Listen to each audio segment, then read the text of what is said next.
Good afternoon, everyone. I'm Pinehurst Mayor John Strickland. This is May 21st, 2020, and I'll call to order a special meeting of the Pinehurst Village Council for the purpose of holding a work session to discuss the 2021 budget. This is our second session, the first having been May 19th. Staff has provided us with some new information based upon our meeting of Tuesday, May 19th. Call on the staff to go over that, and maybe just informally, Natalie or Brooke and Jeff, I'm starting by looking at your summary revenues and expenditures, which provides about $994,000 in revenue decreases from the previous budget, and consideration of about $855,000 in deferrals of expenditures or eliminations, which would mean if we did exactly what you propose here, we'd be taking about $173,000 from fund balance to balance the budget. Do I have that roughly correct? Yeah, I think you got the numbers correct, John. The characterization might not be exactly right. Okay.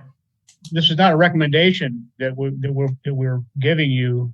This is just a way to look at the possible impact of COVID in the worst case, while also overlaying on that impact the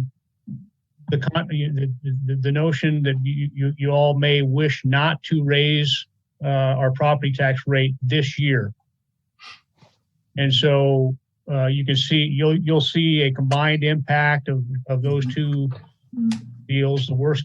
What we think might be the worst case with regard to the COVID impact on our sales tax revenue, plus that, and then the offsetting potential deferrals are just there to suggest that we in fact do have the capacity to absorb those impacts. Okay. All right. And how would you like to proceed then, Jeff? We're going to call on Natalie and or Brooke at this time to go over these. We'll let Brooke start with the scenarios that she built, the different scenarios that she built with regard to the impacts on our 5-year forecast. Thank you. Yes, first of all, I just want to start out by saying thank you all very much for a good discussion at our last budget work session. Had a lot of good conversation. And so looking forward to today's conversation as well. So after meeting with you all, we did go back and prepare some additional documentation and ran a few scenarios based on some of the requests that you all asked for to run it through the 5-year forecast. So that's what I'll start out with. I'm going to share my screen so you can see that document.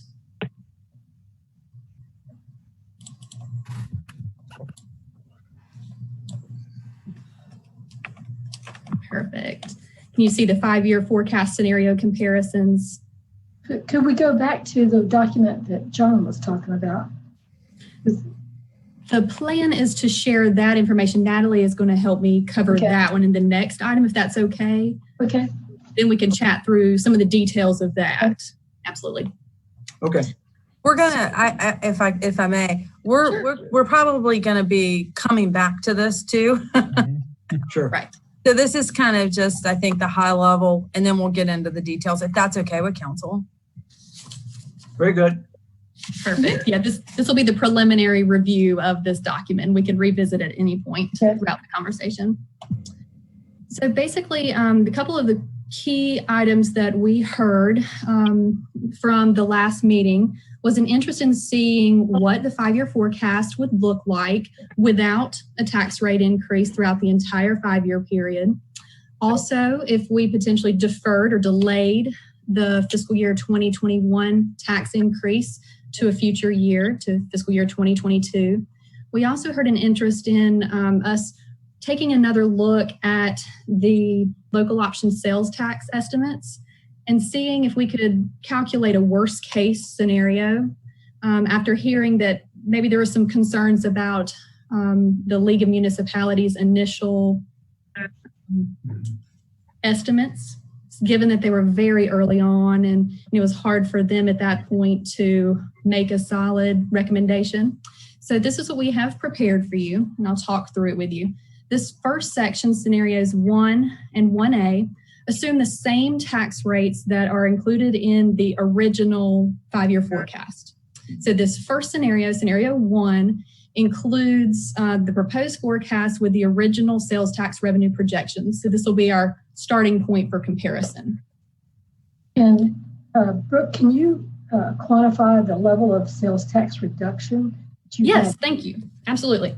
So just to give you an idea, the worst case scenario that the League of Municipalities gave, I'll compare what that case was to what we actually ended up estimating. The worst case League of Municipalities estimated a 20% reduction in the last quarter of fiscal year 2020. It also estimated a 9% decrease in Q1 of 2021, a 3% decrease in fiscal year 2021 in Q2, and then no growth in the last 2 quarters of fiscal year 2021. So it was -20, -9, -3, and no growth. So we went back to the drawing board and utilized that as a preliminary guideline, but took it a step further to say, what do we think is truly the absolute worst case scenario that we might potentially see, but we're hopeful would not be the case? Our scenario was to use the 20% reduction in the last quarter of fiscal year 2020 and continue that 20% reduction for the first 2 quarters of fiscal year 2021. Then we estimated a 10% reduction in the last 2 quarters of fiscal year 2021.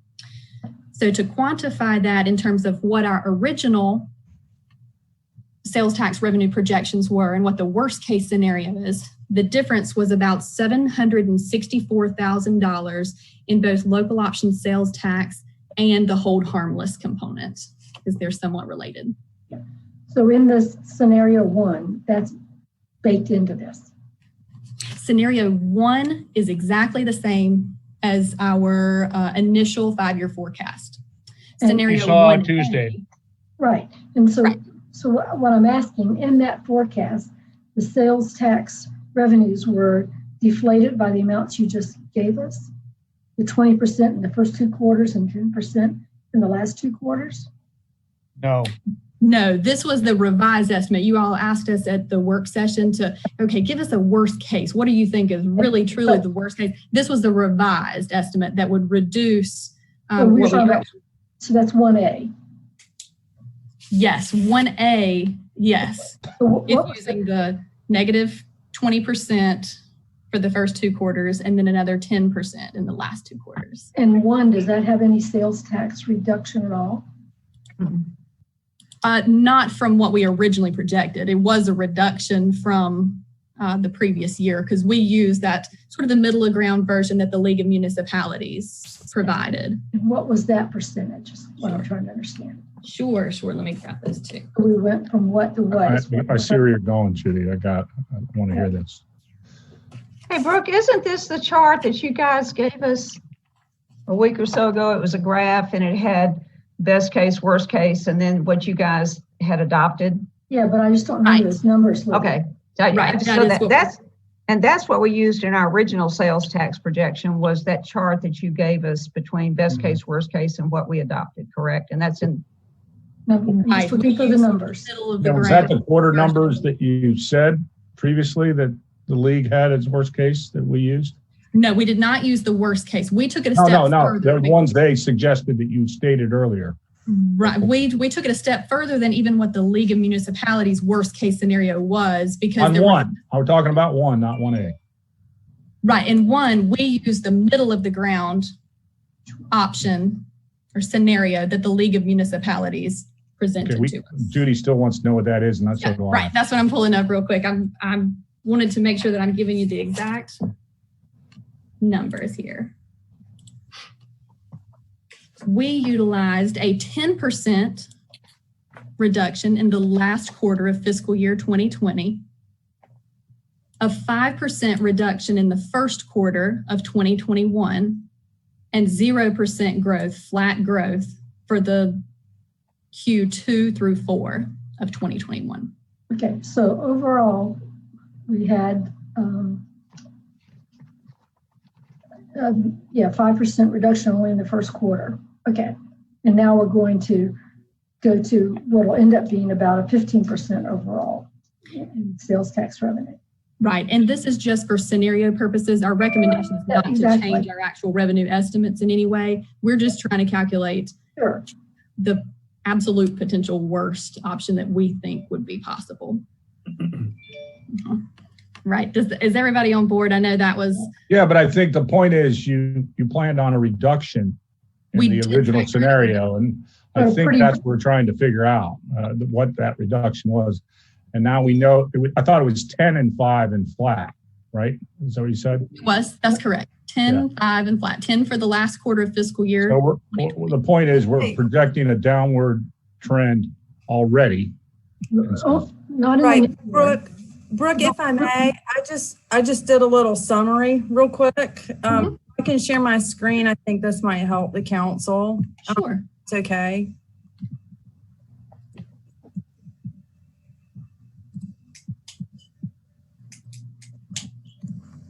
I just put it on paper real quick for you. We have it, but we didn't summarize it. Can everyone see that screen? Yep. Okay, so what's in column I right here is what we included in the original budget that we provided you. Brooke, correct? Minus 10% in Q1, minus 5%, and then flat, no growth for the rest of the year. So this is what's in the original sales tax budget. We went back and said, what is the League of Municipalities' worst case scenario? And this was their worst case scenario. Their worst case was minus 20, minus 9, minus 3, 0, and 0. Okay, so we used something in between their worst case and best case when we gave the original budget estimate. Does that make sense so far? Yeah, that's helpful. I think this is what you're looking for. Yeah. And then the county commissioners were even way more conservative. And Brooke, I'll let you talk to that, but they have a different funding system for sales tax. So it's not completely apples to apples. Their sales tax, they have different hold harmless reimbursements that don't flow through to municipalities. So we did not feel that this was appropriate for a municipality. It's for a county based on their funding sales tax streams. And then this is the worst case that we have presented to you, which results in the decrease or the potential of $764,000 below what we originally gave you. Is that helpful to council? Yes, thank you. Yeah, thank you.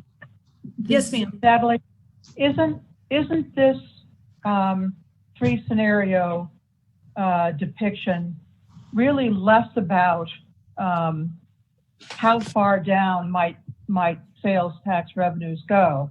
Isn't it really more about comparing where we would be if we did or didn't forego the half-penny property tax increase, so that the numbers to look at in scenario 1, if we do everything the same way that's proposed in the original budget, we would end up with a fund balance in 2025 of 50.6%. And then you drop down to scenario 3, where we forego just for 1 year the property tax increase, and we have at the end of 2025, in other words, everything else being equal, a fund balance of 49.7. So it's about 1 percentage point difference over a period of 5 years if we do that. And the one in the middle says, well, if we forego all of the property tax increases for this stepped program, then of course it's a much bigger impact. It's down to 38.5% for our fund balance at the end of 5 years. But it's not about trying to predict what the actual revenues are going to be, or even what's actually going to happen, because who knows what's going to happen over 5 years, but just to demonstrate the difference that 1 year worth of property tax would make.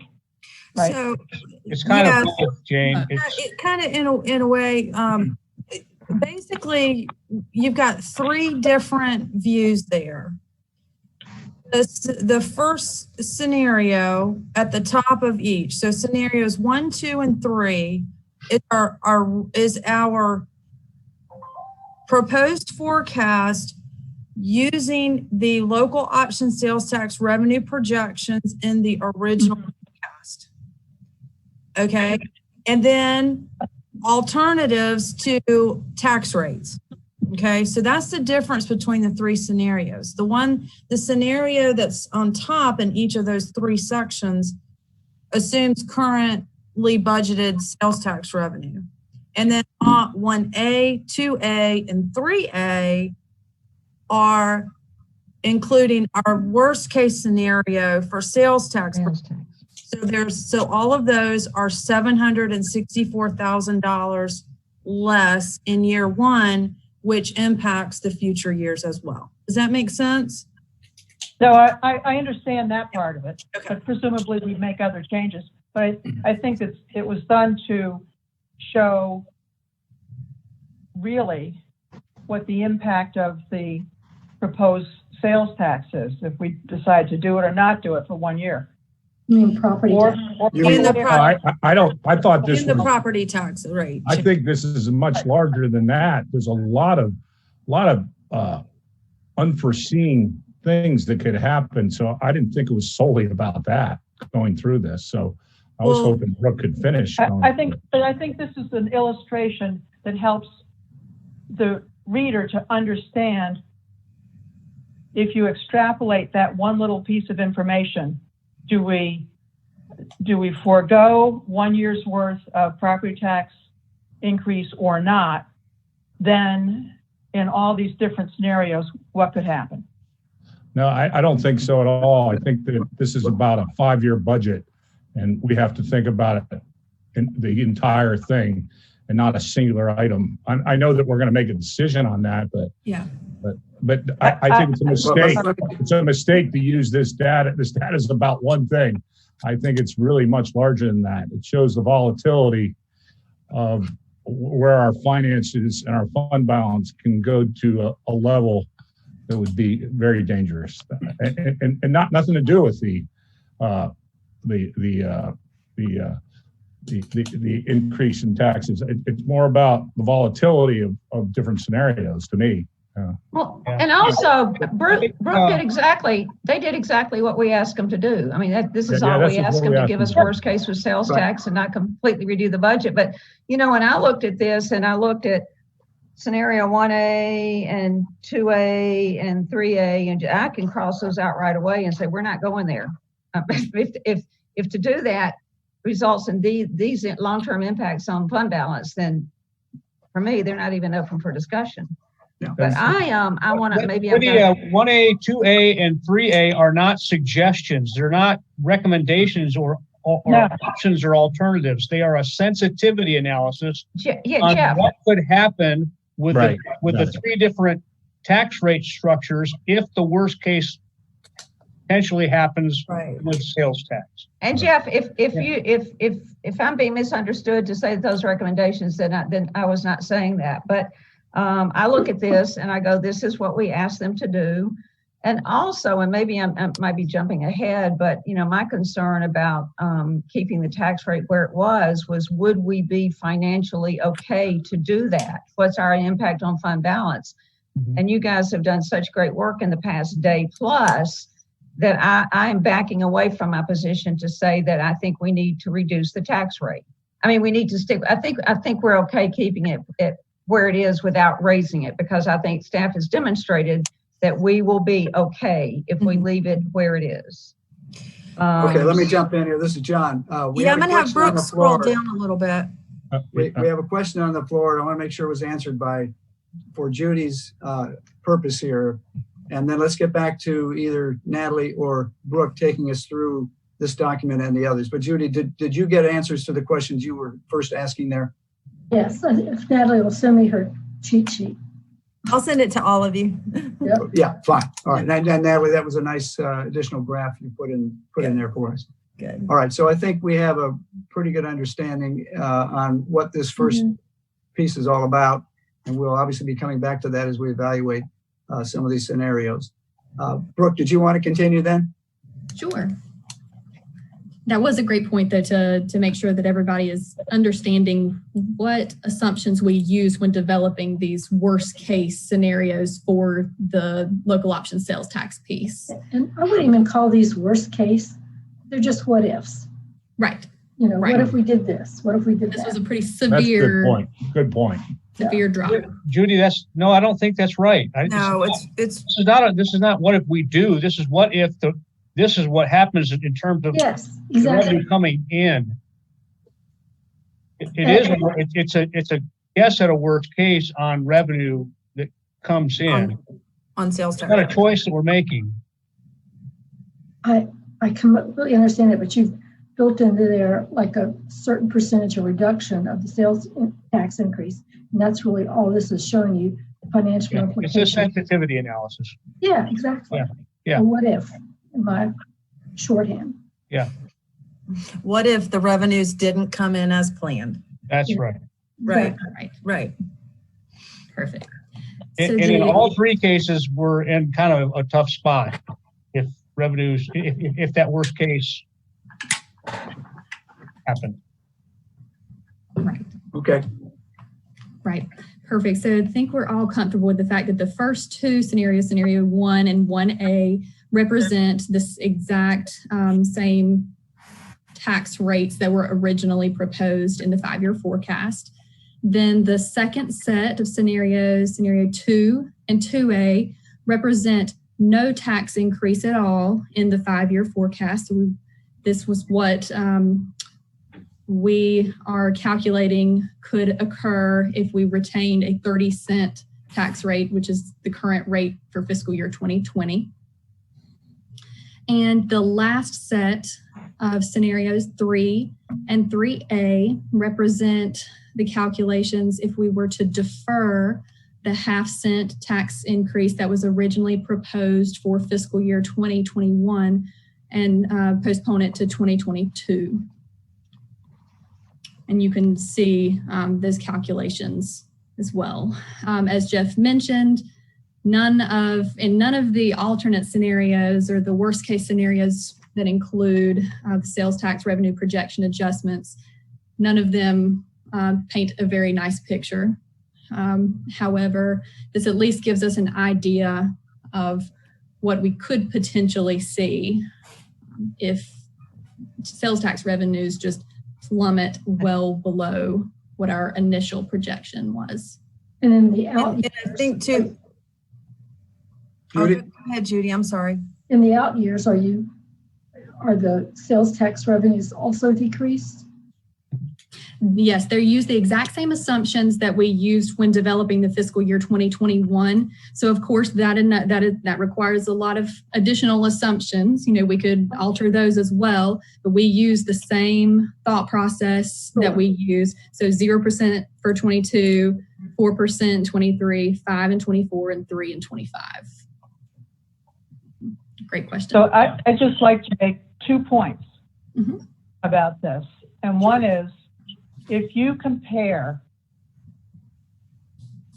scenario number 1, and you compare 1 to 3 or 1A to 3A, either way, the difference is only 1% impact on the general fund balance going all the way out to 2025.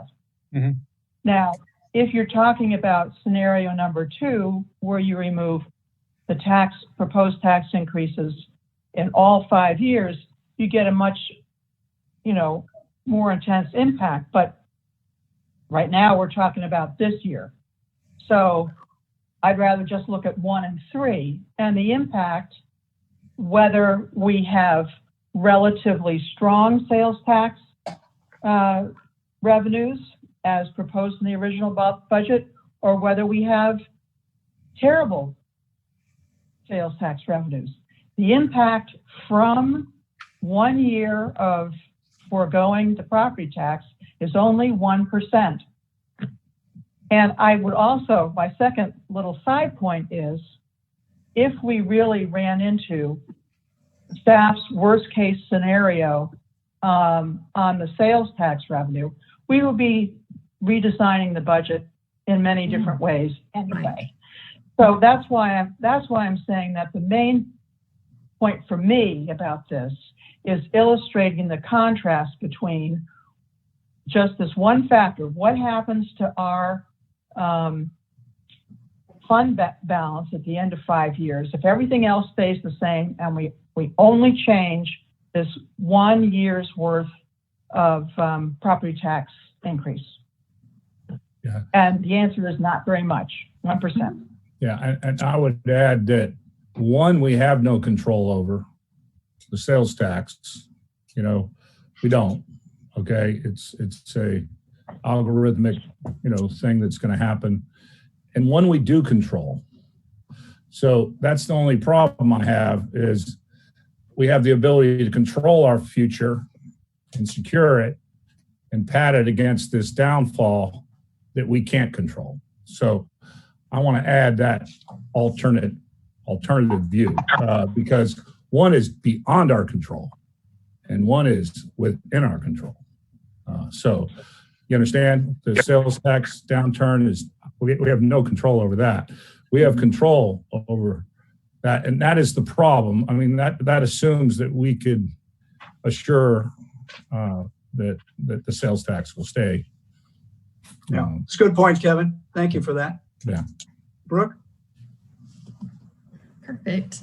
Great. So this was just sort of a preliminary start for you all to be able to see. Jane did make some observations about the impact between scenarios 1 and 3, and delaying the tax rate increase by 1 year, but still retaining the same tax rates as the 5-year plan recommends in those out years. So we are seeing that, as she mentioned, in the grand scheme of things, that by year 5, it would be a difference of about 1%. So that at least gets us started. Natalie, do you have anything you'd like to add to this piece before we move on to that next document to share, the one that John pulled up earlier?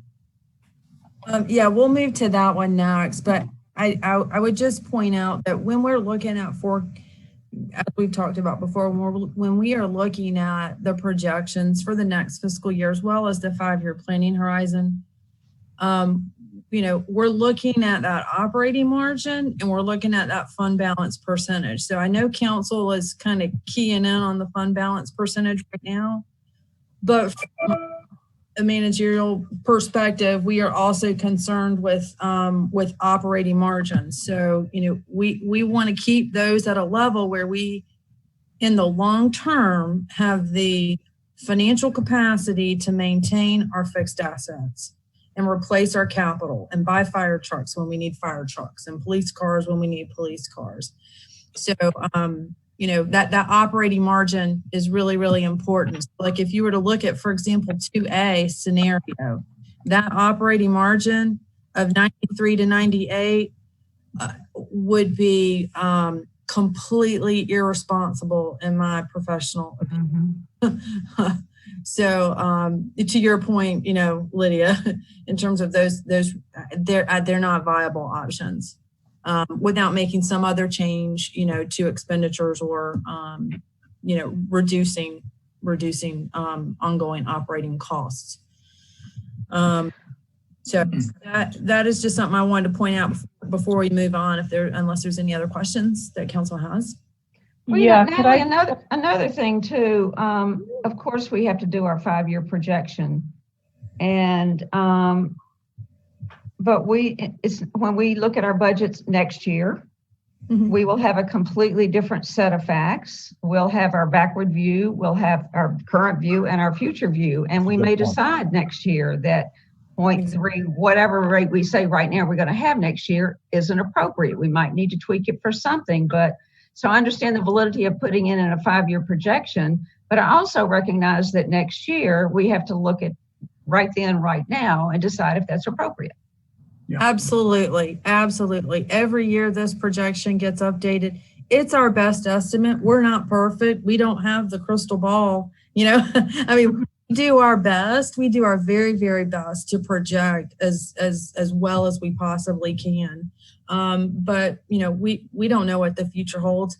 And the forecast is really, intended, and Brooke, jump in here, is to say, okay, if we make a decision today, if council makes a decision today to fund an expenditure that is going to have recurring, ongoing operating costs associated with it, can we afford those ongoing operating costs associated with the decision you make in this year's budget? That's why we do this. Because we want to make sure that we're not saying, oh, we've got plenty of money this year. Yeah, let's add this and add that and do this and do that.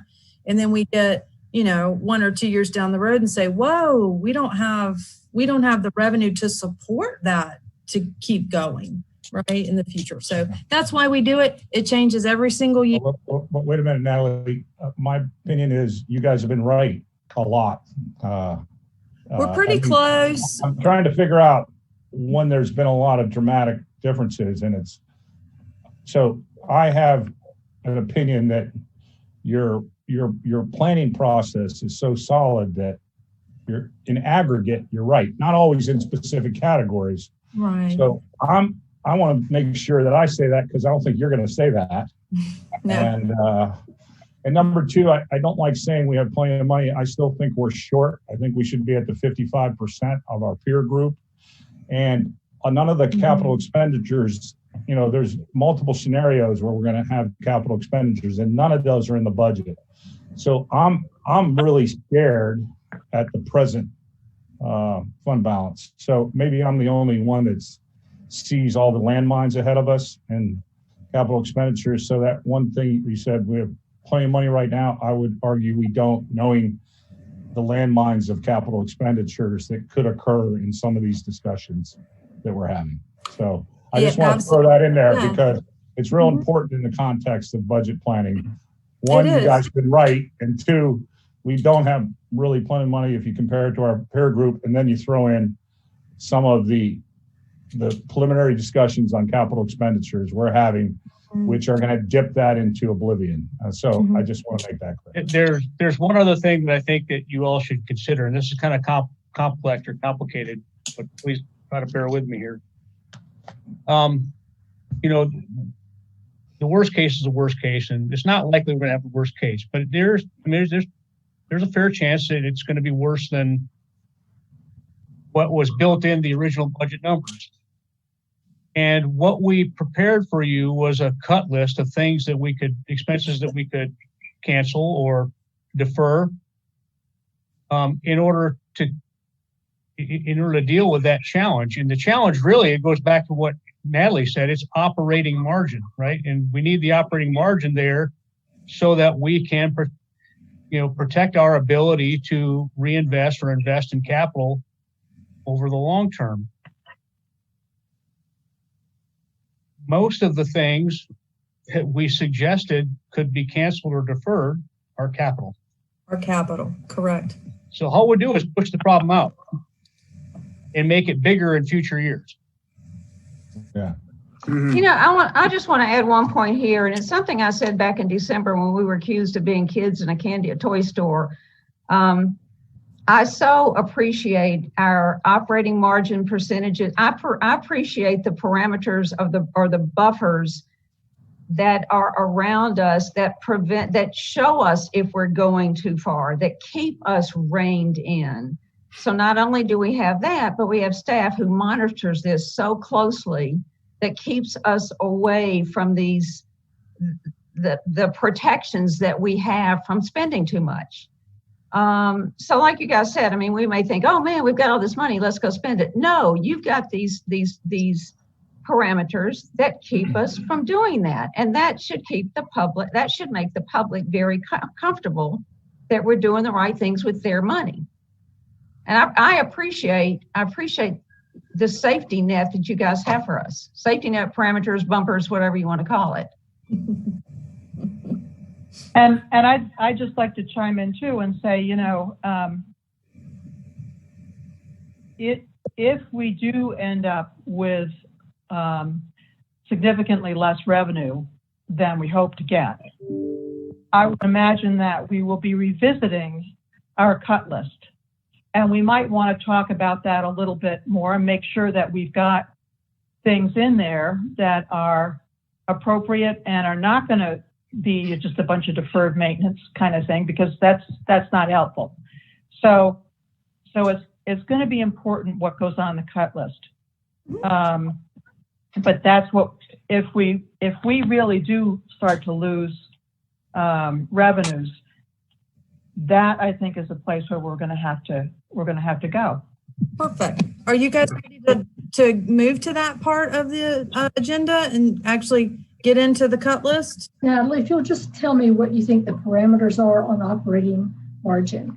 Where 89 to 91. Say it again. 89% to 91% is our range. Okay.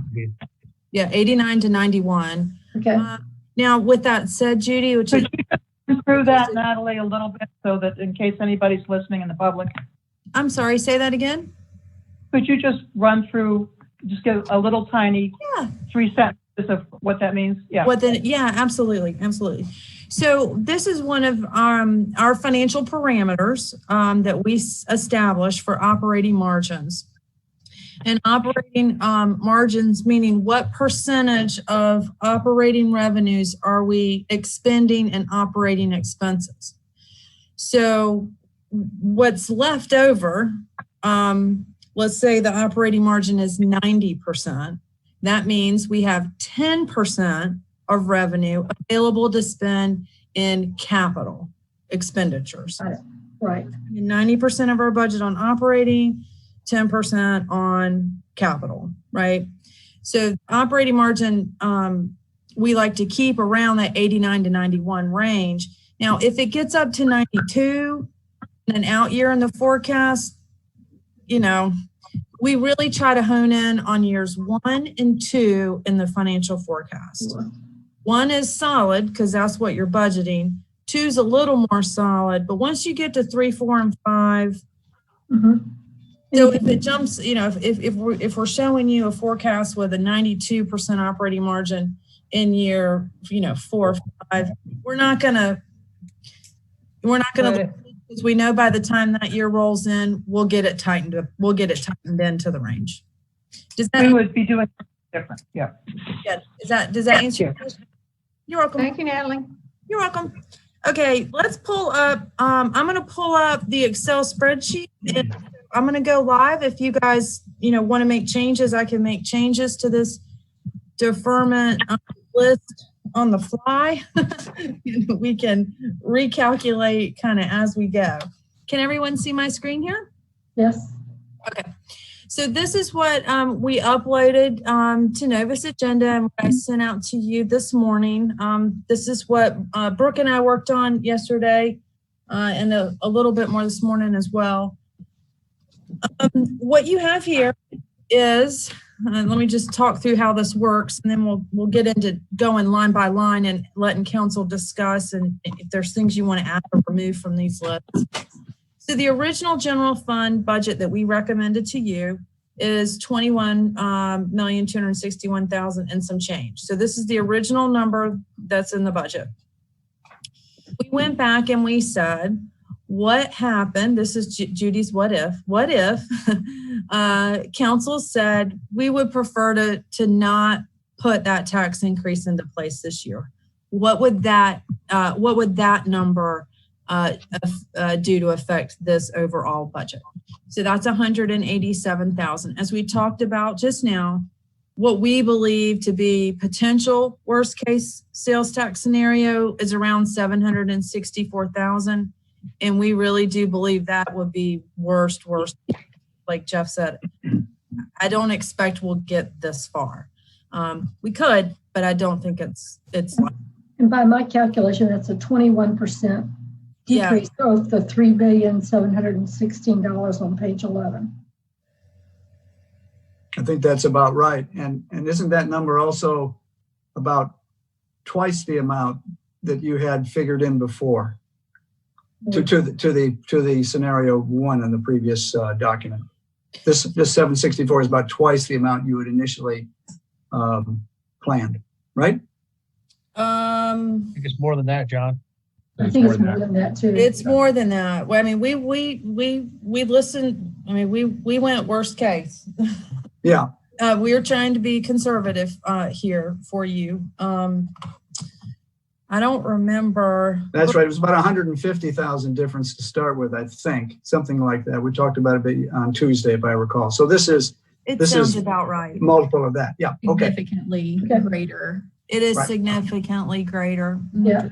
Okay. Then the other thing that that you guys talked about on Tuesday was the fair bond revenue. I think Judy, you brought this up, that fair bond revenues might also get hit. So Brooke and her staff did a good job of going through and looking at what bookings we had in the first quarter, not knowing what the governor's restrictions are going to be for gathering sizes. So this is a worst case scenario if we were not even able to rent the fair barn until October. So we think that is not likely to happen. We think we'll probably be able to hold some of those events in that facility before October. But again, this is a worst case scenario. And it's about an 18% reduction in the revenues. Yeah. Okay. Sounds about right, Judy. Mm-hmm. So in total, I mean, roughly, let's just round $1 million. Yeah, right. Roughly, we think there's $1 million there, and probably 800,000 of it is really per Kevin, as Kevin indicated. This is kind of out of our control.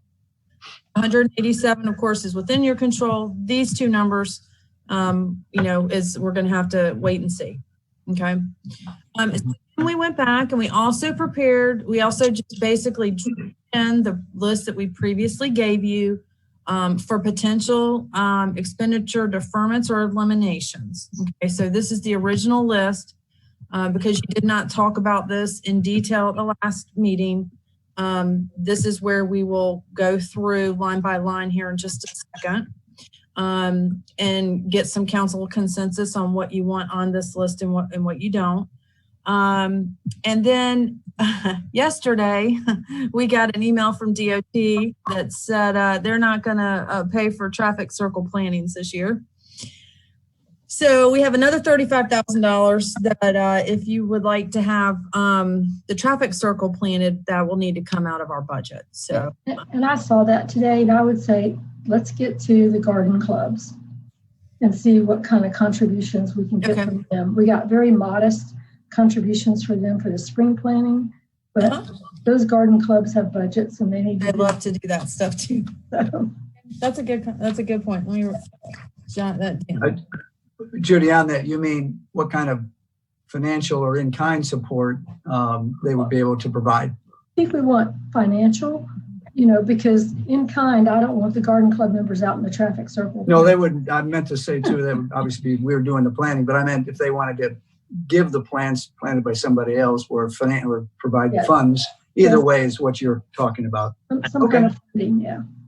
Yeah, okay. I personally feel that's something we should see that's done, incidentally. Oh yeah, absolutely. But we got a lot of other larger numbers to look at here as we go around. Right. Okay, Natalie. We thought you would say that this is something, it's not essential. I'm going to say that. It's not essential. Not essential. It is not essential, but it's something that we think that our community is going to want us to have. So, and I think you get community support for it to happen without, Okay. So I put it on here. Wanted to just really make you aware of that. I've got some footnotes down here at the bottom, so I'm just going to run through those real quick, and then we'll get into the nitty gritty, if you will. I did give you the total dollar amount here just so we had it on the same piece of paper for the transportation planner position, what the full year's cost of that is. Is that salary plus benefits? It's salary plus benefits, plus computers, plus supplies, plus whatever other incremental operating expenses. It's a full cost.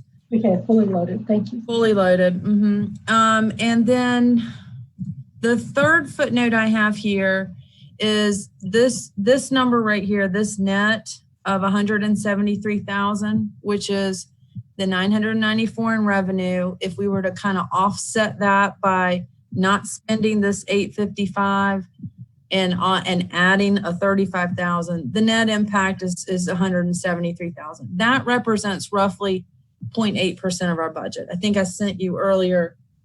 I think there was a percentage in there, it was like 0.65% of budget. So try to be perfect. I made a mistake on the, I know it's hard to believe. So I corrected my mistake, and it's 0.81% of the original budget. And then here's the impact on, I'm sorry. So the 764, how many dollars is that higher than what's in our original proposed budget? I'm sorry, where's this? The 764 is potential worst case sales tax. And that's plugged in at 764 for worst case. What was the number plugged in for best case? Hold on. Yeah. Brooke might be able to answer it quicker than me, but and Jane, that is saying that's a reduction of $764,000 from our original projection.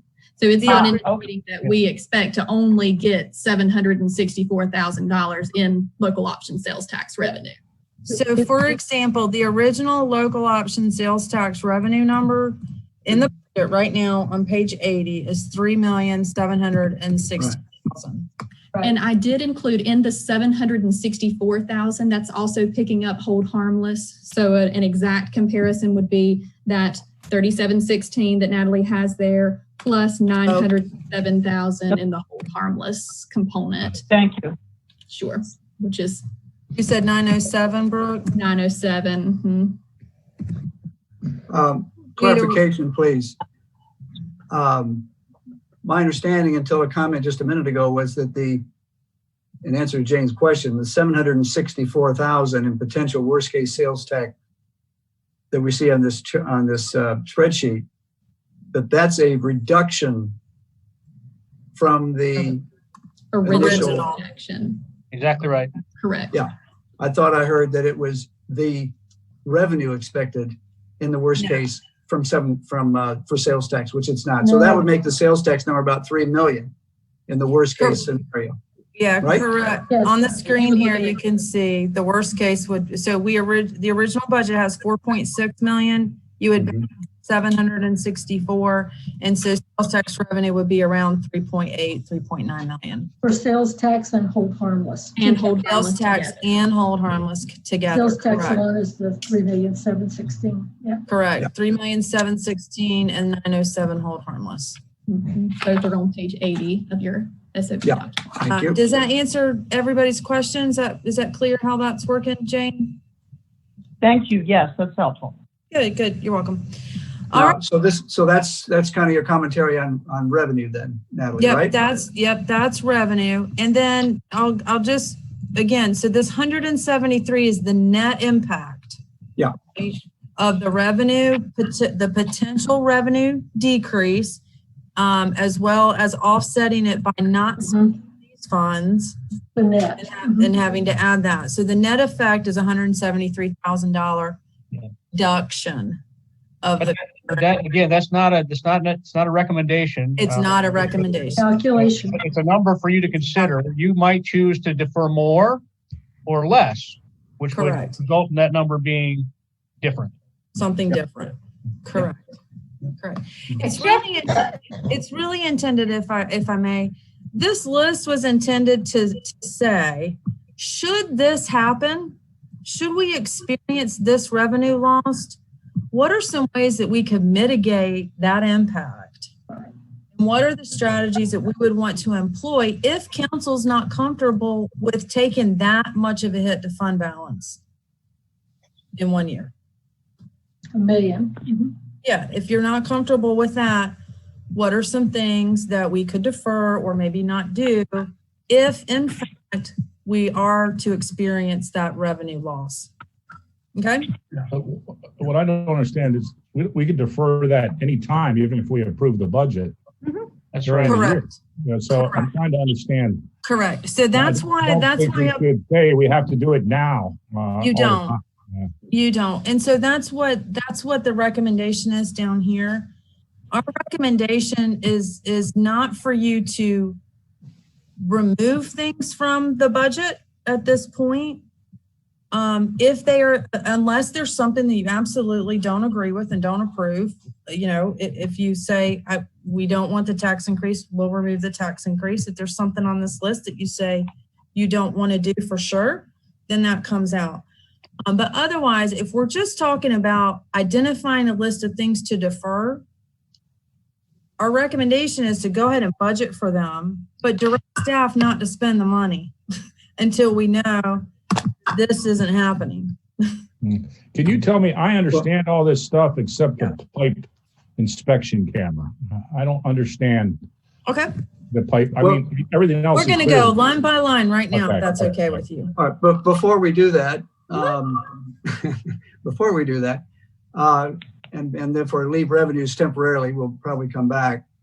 I just want to lay out to everybody that from my point of view and looking at the revenue reductions we've seen here, that having thought about it quite a bit, I'm very much supporting eliminating the property tax increase for the coming year and working out into the future years how we may recoup that and meet the obligations of pensions and other fees that were intended to be started to be covered by that. But I say that and support the taking off the tax increase, the property tax increase, not just for optics, but I really do believe that there is an impact across the community that would benefit by not seeing that tax increase get started in this particular year. Now, so that's point number one, at least from my perspective. On the worst case scenario for sales taxes, the other day I was very concerned, and I remain so, about the sales tax number. And I was one of those discussing and suggesting that it could be a lot worse than we had planned. This would seem to be even worse than I might have anticipated it to be. So as we get into the balancing act here in the next hour or so, I could see that number on the sales tax improving a little bit from this maximum number, worst case, and let's see where that goes. Finally, on the fair barn, yeah, I think we need to take a good look at that. Obviously, that's what's been achieved here, because the fair barn, even in the second quarter, may have some real difficulties depending on how people are feeling about being out and about in large groups. So from a revenue point of view, from my perspective, I support eliminating the tax increase on property, maybe modifying the sales tax scenario on the positive side a little bit, and leaving the fair barn probably where it is, realizing that's going to be a number to watch. So that's my summary on kind of revenues, where they go on. Is this where we all do that? Is this where we're all giving our opinion on that right now? Or I thought we were finishing discussion on something. Well, we'll come back to all these and we can have discussion on the revenue right now. Did I hear Jeff saying something though too that I understood? Yeah, I'm a little perplexed, John, by your commentary on the worst case sales tax scenario. We're not asking the council to take any action on that. All we intended to do was to throw out a number that we thought was the absolute worst case. Yeah. And demonstrate that we can absorb it. Yeah. At least in the first year. The years after that, it gets ugly if things don't improve quickly. But the whole point of this exercise was just to show you that we can absorb it. Yeah. Okay, I understand. I'm not asking you to build this into the budget. This is just a I think it's appropriate to leave the revenue assumptions in our budget as they are, with the exception of potentially the tax rate. That's up for discussion, and we'll see what happens in the coming months with regard to sales tax. And as Kevin suggested, once you adopt the budget, you can modify it anytime you want. So once we get a grasp on where things actually are falling out with regard to sales tax, we'll re-engage the council on what you want to do about it. Okay, I understand even further. That's good. Now, Kevin, I think you wanted to talk further than about you gave your comments, and I thought it was time for everyone to give their comments. I don't know. Go ahead. And all I'm saying is, I don't have any fundamental problem with the reduction in 1 year, but you can see how problematic it is if it doesn't happen in year 2, 3, 4, and 5. And then I have a concern that this reduction will be an excuse to gut the budget of all the things we're supposed to do.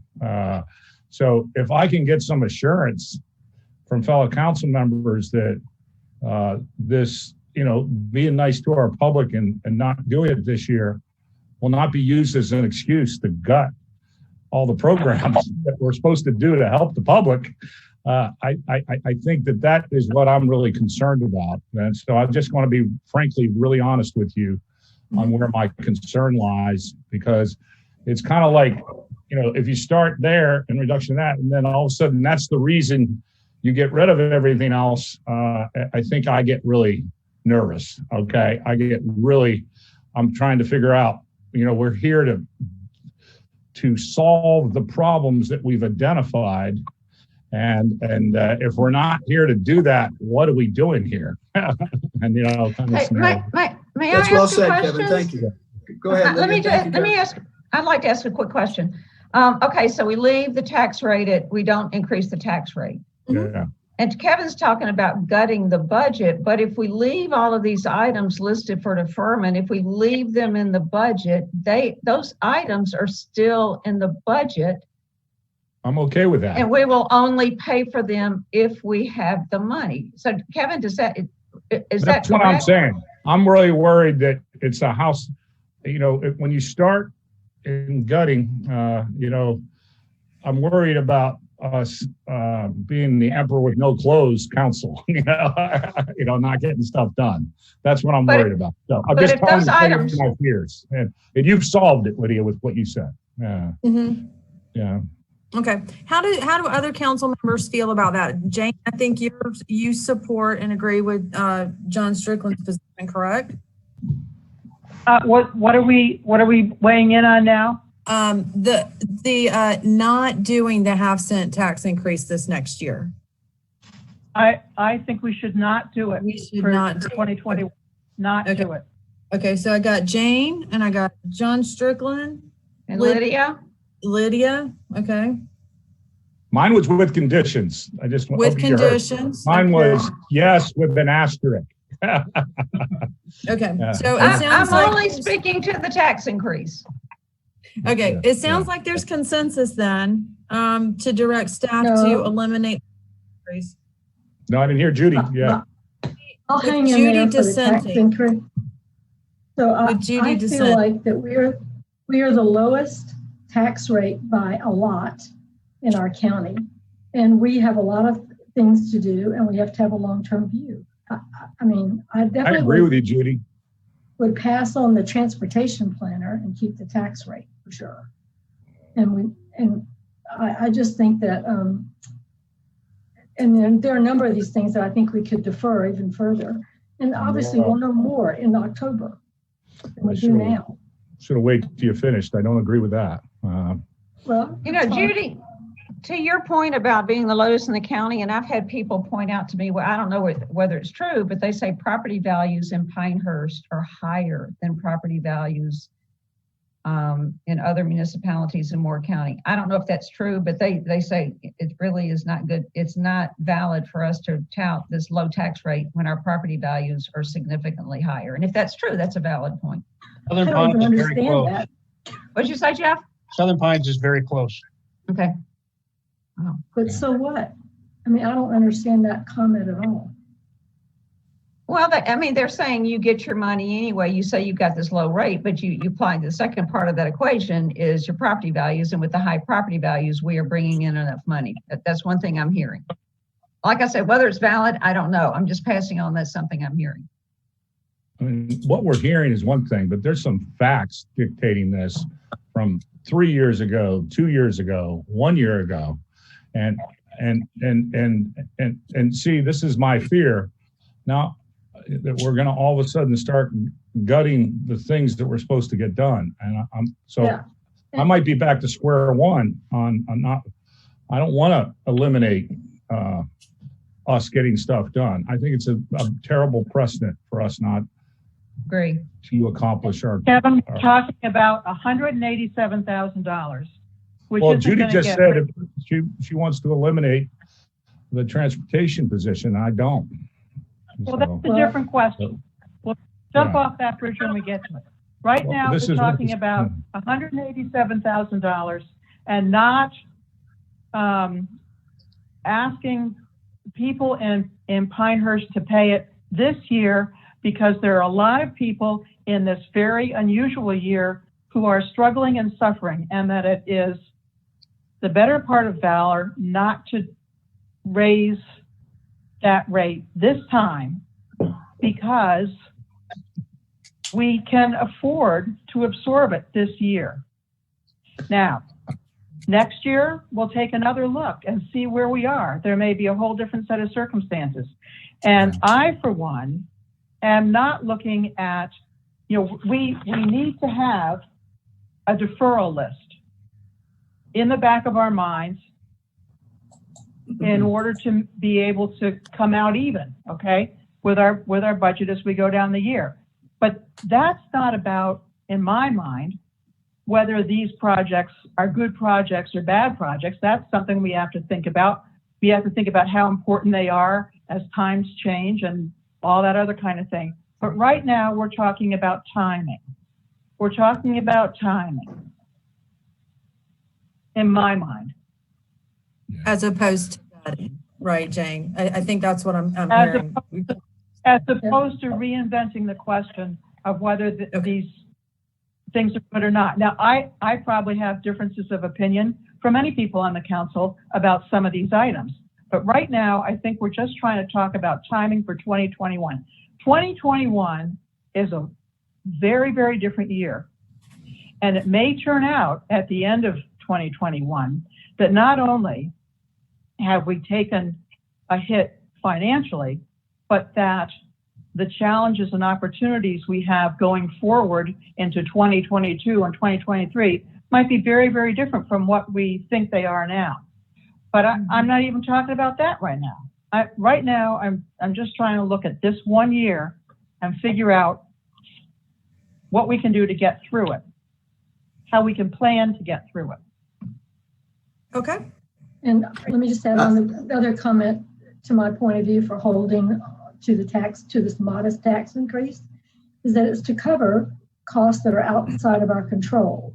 Mandates from the state about the pension fund and the increase in recycling costs. So it's not like we're the highest tax authority and we're just trying to look for ways to cover, not absorb costs that are coming our way. I think they're real, they're legitimate, and they'll be continuing, and they're going to continue to go up. And I think I'm not ashamed to say we need to begin putting some money aside to take care of those expenses. And I want to modify my position. I agree with Judy. I think I thought I heard her support this, and I'm sorry, it's something to do with Zoom calls. Maybe I was just trying to come up with a scenario where I could move forward and agree with the majority. And the only scenario that I could agree with doing it is retaining us accomplishing our goals, our key strategic objectives. So I'm kind of more on, I support what Judy's saying, and I agree with her. I think that doing things because they don't look good when in fact they're strategically sound and they're based on sound facts, I think that I'd rather do that than do things that are just, because we have the money kind of thing. I think I'm going to move back over to where Judy is. And okay. So it's 3-2 then, Kevin. All right. I'm Well, hearing to- 3-2 right now. Yeah. Well, and we'll move along, but just to explain my view a little bit further, I'm not talking about restraining and cutting the budget from things we need to move forward to. We need to move forward, and we will on many of the issues and projects that we have planned to do. So my point of view on the increase in the property tax does not mean that we're going to stop doing all of the things we would like to do. I think we'll proceed to do many of those, and that's kind of where the discussion will go now. But the property tax has an impact in many different ways. It's an amount I think we can absorb, as has been pointed out, and I do believe that we still have plenty of room to achieve many of the goals that we would like to in this very difficult time. So with that, let's look at some of the expenditure options and hear from the staff as to why they are here and what the parameters are of those we may wish to consider. Mm-hmm. Okay. Brooke, do you want to take the accelerate debt payments? Sure. So as we discussed, we moved forward the final debt payments for the Fair Barn loan, which is our last debt payment for fiscal year 2022. And after discussing that with you all, we accelerated those payments to fiscal year 2021. And those payments are not statutorily required to be paid in fiscal year 21, so those could be deferred back to the originally scheduled and originally planned year of 2022. Of course, the idea of moving that up would be to save in a few $1,000s of interest if we had the funds available, but we recognize that this is this would be an easy one for us to push out because you're not receiving anything tangible at that time. So that was the rationale behind this one. Can I ask a question about this one too? Sure. I'm fairly certain there's no prepayment penalty on that particular note payable. I am fairly certain as well. I'm fairly certain there are not a prepayment penalty. Right. Of course, before we make that final payment, yes. And when I skimmed through each of those loan documents, correct? I didn't see a prepayment penalty indication. And this is for the Fair Barn? Yes, right, for the Fair Barn. What's the interest rate? 4.5 roughly. We had the number the other day. Wasn't it about $6,500 in interest payments? That sounds annually right. To keep it? That sounds right. Yeah, okay, the Fair Barn's at 4.6% interest. Yeah. Those were the days. I negotiate here. This is how old I feel. I think I negotiated this debt with Bank of America, or they were something else back then, I think. It was a different time. Well, this was pre-COVID-19. I think this might be the few things we can get a consensus on of why pay it early right now. And I think we should take this win and move forward. I'm assuming that, having that cushion to all the uncertainties of I estimate $40,000 in the first year. Is that right? I don't know, Brooke. Is that the cushion? If we just stayed with paying the payments and didn't pay it early, it would save us in expenditures about $43,000 of expenditures. In this, we'd be pushing out the $52,000 back out. Keeping it on payments and not paying it off. Right. We would keep there's only a few flow. dollars of interest or a few $1,000s in interest. It's not drastic. I'd being say, that it's the final year. Yeah, I'm including the principal in my calculation, and you're just using interest, and it's a much better deal the way you said. So I just think this is an easy one, but maybe I'm wrong. Doesn't this come due in 2021? Anyway, 2022. Okay. So for this, I mean, this is something because it's a prepayment. You could prepay it in July. You could prepay it in December. You could prepay it in June. June. That's right. Right. So is this something that the council would like to see prepaid at the beginning of the year? Or is this something that you're saying let's keep it on this list. Delay. Let's hold back that prepayment till we see what the revenue. Yeah, I would. Yeah, I think it's good to kind of keep it in mind, and let's see how the rest of the conversation goes, but probably not have to deal with that. Now, I want to clarify one thing you said, I think it was Natalie. Are we only allowed to prepay on an interest payment date, meaning the quarterly? Are we on a quarterly basis right now or semi-annual?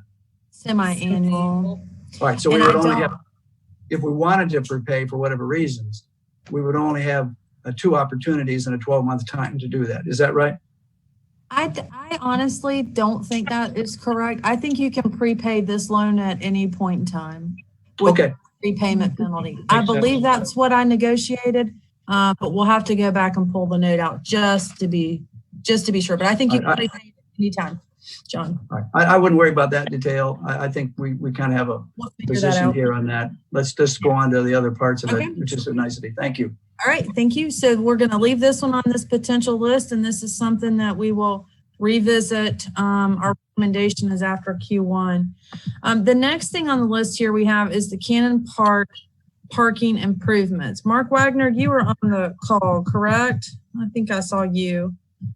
We might need you to jump in here if you can. I'm here. Good. So, Mark, you want to talk a little bit about the need for this, what this is? Yeah, essentially this would be organizing the area that is across from the Shortstop convenience store where the pool used to be. If you'll recall, these funds were in this year's current budget or last year's, and they were set aside for the capital project fund for the community center. We do anticipate that we're not going to spend all of that capital project fund. So the money that we set aside for this should really still be there. But the idea is to organize that parking area, put tire stops in, have that designed so that it will flow properly with the community center entrance. And it'll allow us to have additional parking, because what we did see during basketball season here at the community center is we transition between games. This parking lot is full and we don't have enough spaces here when we have like 8 teams essentially on the property at the same time. So that would be the idea, is to organize that, have designated parking spaces versus the free-for-all that it is now. And then we would also hopefully incorporate that with some pedestrian facilities that we've talked about that's further down that list that kind of ties into this as well, I believe. So. Okay. Mark, this is John. So it's 103,000 that's kind of left over from the community center, correct? Yeah, that would ultimately have to be something that as we close out that capital project fund, Brooke can speak to that. But we anticipate that we have that money left over from the project, because we're not going to spend all of the 4.9 essentially that's in that project fund. Okay. This would take the organized parking from basically the driveway of the community center all the way back down to what's that, Woods Road, right? Woods Road, right. Correct. And all of it's on that side, on the side of the road where the park is in the community center. That's correct. And is some of this though going to be for the road crossing that we've been discussing?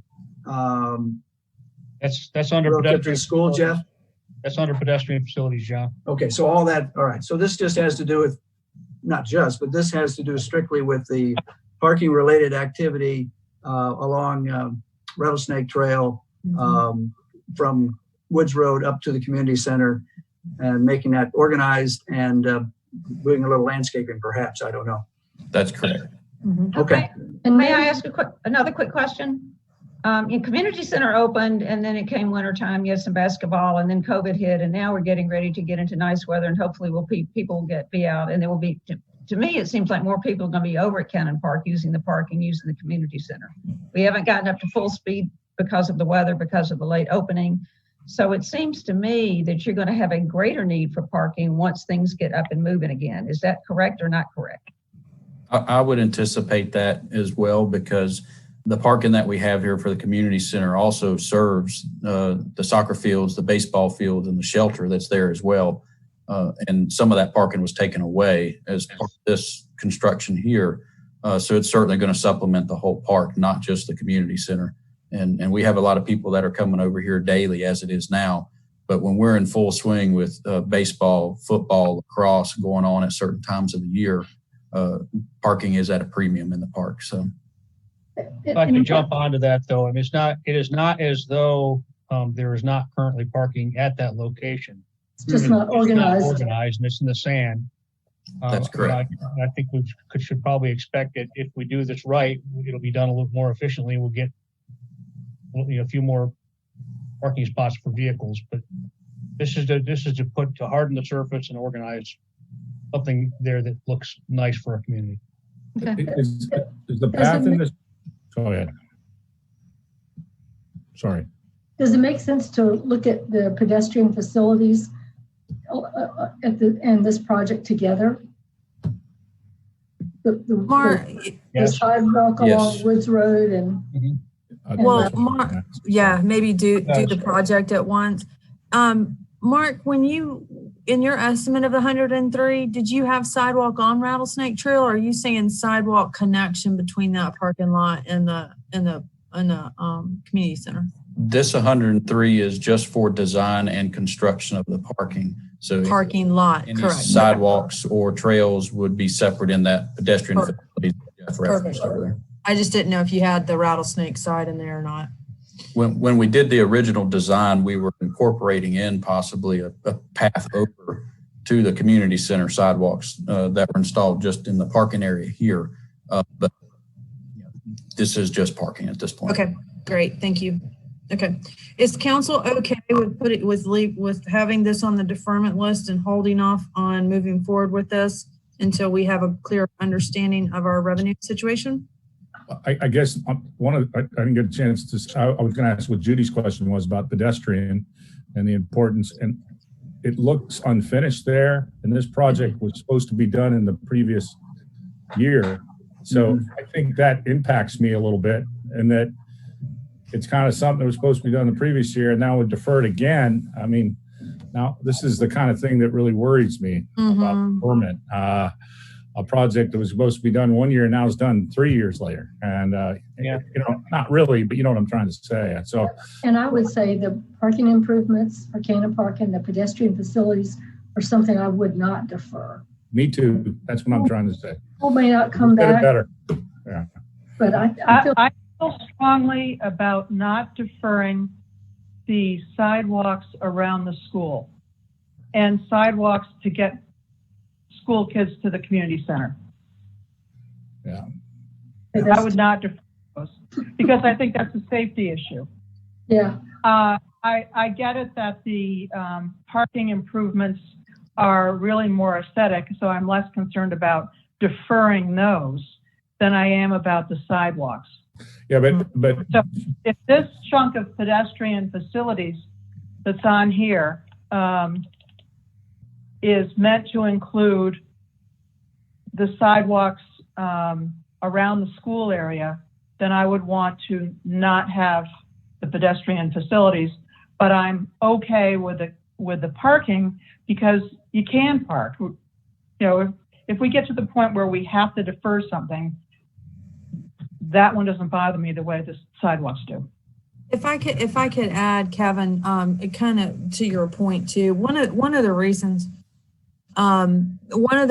why we also put this on this list is recognizing we're getting ready to do the small area planning for Rattlesnake Trail. We really felt like it might make sense to push this to the latter half of the year until some of that planning work has been done. And so that was I hear you.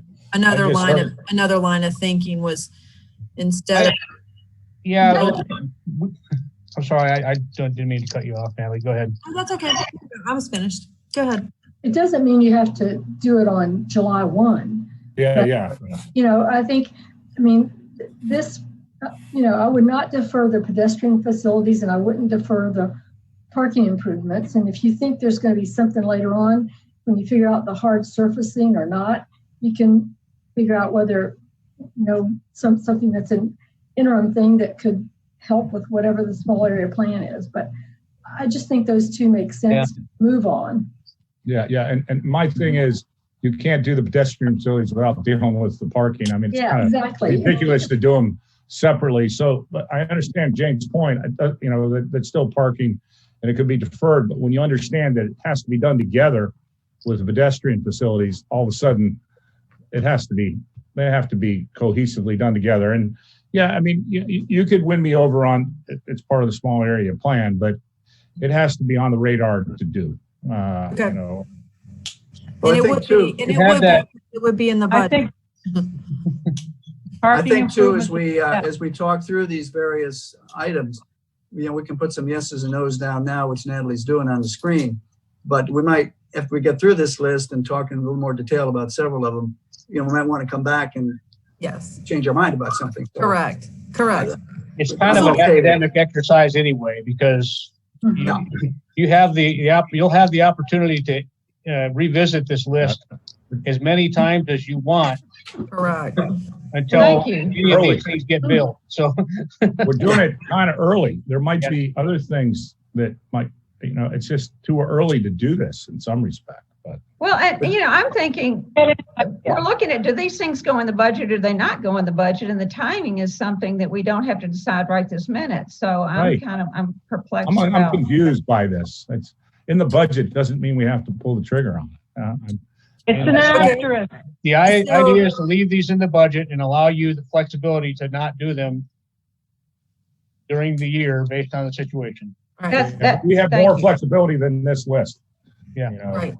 I guess So my no right here that I'm trying to just reflect what I'm hearing council say is giving us the direction that says don't wait to start these things.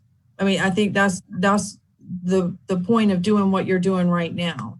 Yeah. Get that design going, and You're saying don't wait, get started. Don't need to hold back on this one. I see. That's right. Because That's these really are what we're doing. recommended deferrals. Yeah, And when yeah. we say no, we're meaning go ahead. If we say yes, Correct. we mean defer. That makes sense. That's why I don't think any of this makes sense because everything, in Got our it. budget, everything's on the table. We have total control.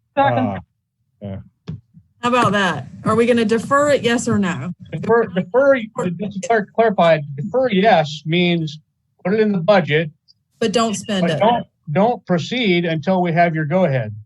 Correct. Got it. Correct. Sorry if I wasn't clear. and for right now. Thank you, John, for clarifying that. And for right now, do you want to say put a no on for Q1? You know, come back at the end of Q1 and look at it. Yeah, we can do that, or we can do that later. Not for that one. You mean in general, Judy, or just specific to one item here? Well, so accelerate the debt payments by 1 year. Defer it, yes, but to revisit that on Q1 or revisit that mid-year. We're going to revisit all of them Q1. Okay. Into Q1, we're coming back with everything. Everything, Q1. Everything. We're coming back That's with what I don't everything. understand about this process. Yeah. We do this regularly. Well, Correct. What this is saying Yeah, is, if you definitely want us to move forward as soon as practicable on any of these items, then we need to Fill know Yeah, not to defer exactly. them or Got it. hold them. That's so Yeah, let's and do that's- that. really the decision we need to know.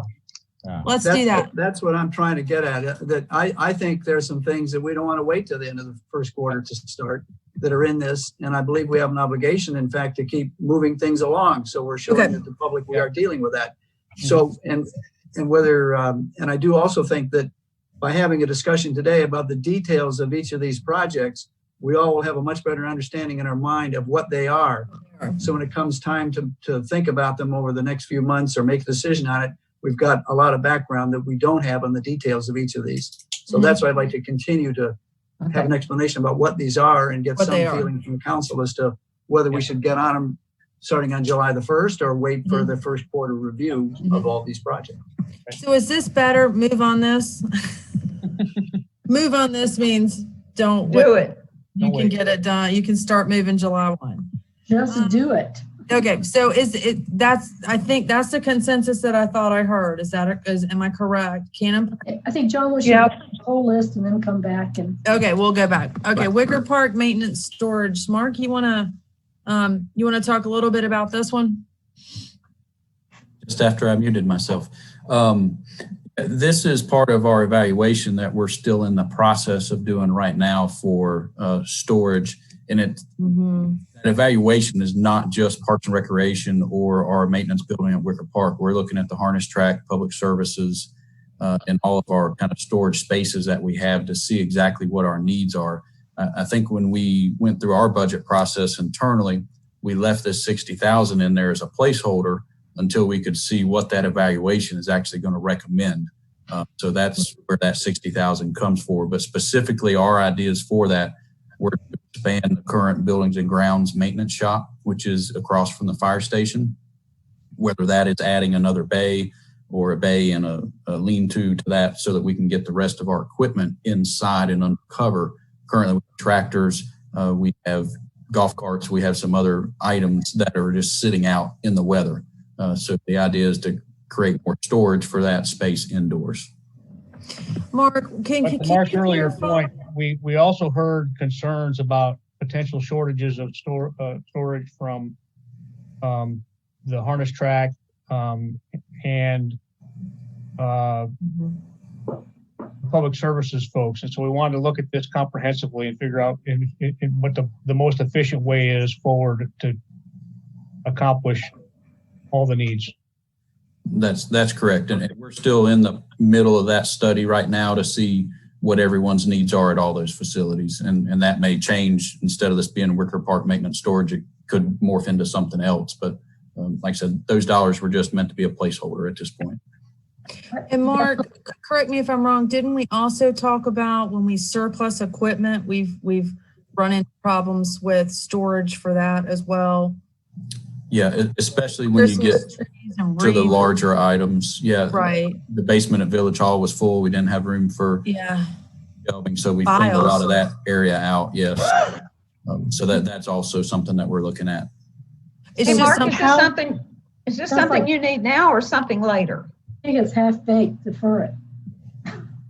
We can defer this. Yeah, it's something that until we get through the study, we won't know. It's slated in the budget anywhere. It probably wasn't a Q1 start, but it's something that we could see how that study plays out and hold off, I think.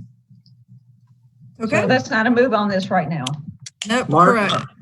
Mark, this is John. So what we're hearing though is that there's going to be a need to consider storage facilities in a variety of places, which would be new construction or revamped buildings in 3 or 4 different locations. Is that right over time?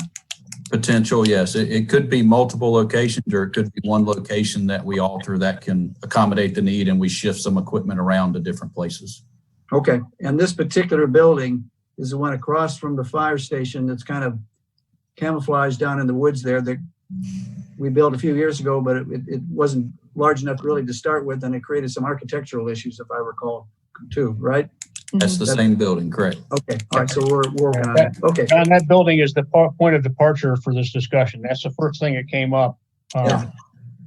What we do may or may not be put in that spot. Understood. And I would just say this is a recurring issue and has been, gosh, Mark, what? I'm going to say last 3 or 4 years, maybe. I believe so, yes. Yeah, it's been about 3 or 4 years. Our employees repeatedly bring this up every year that it's an issue, not having space to store equipment and other items that are needed. So that's kind of what that is. But defer this. So are we ready to move on to Magnolia Road? Yes. I believe Jeff Batten gave you a pretty good overview of what that includes. Was that on Tuesday? I think it was. Yes. Yeah, so I think you should be familiar by now with what that project involves. Jeff, I don't know if there's anything else that you want to add to that conversation before council talks about this one. Jeff Batten? Jeff Batten. Yep, I'm here. Not really, Natalie. I think we kind of covered kind of what essentially is included in that. Before we move forward on that anyway, that, you know, that plan is going to be coming before council for them to review and comment on. And so it's going to naturally delay a little bit. The only component that that was scheduled to go ahead and move forward, and it was actually scheduled in this current fiscal year, but I don't see it happening now, was the drainage, the underground drainage component. As I mentioned Tuesday, still waiting on CenturyLink's easement. That affects some design on that side of the road.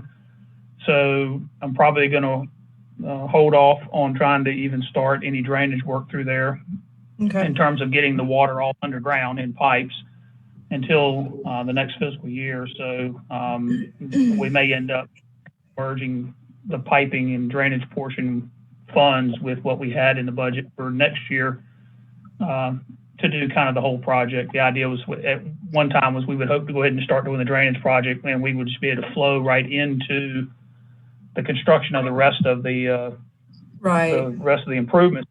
But with the easement being held up with CenturyLink and not being able to get an answer for quite some time now, a definitive answer, our timeline has shifted. So, okay.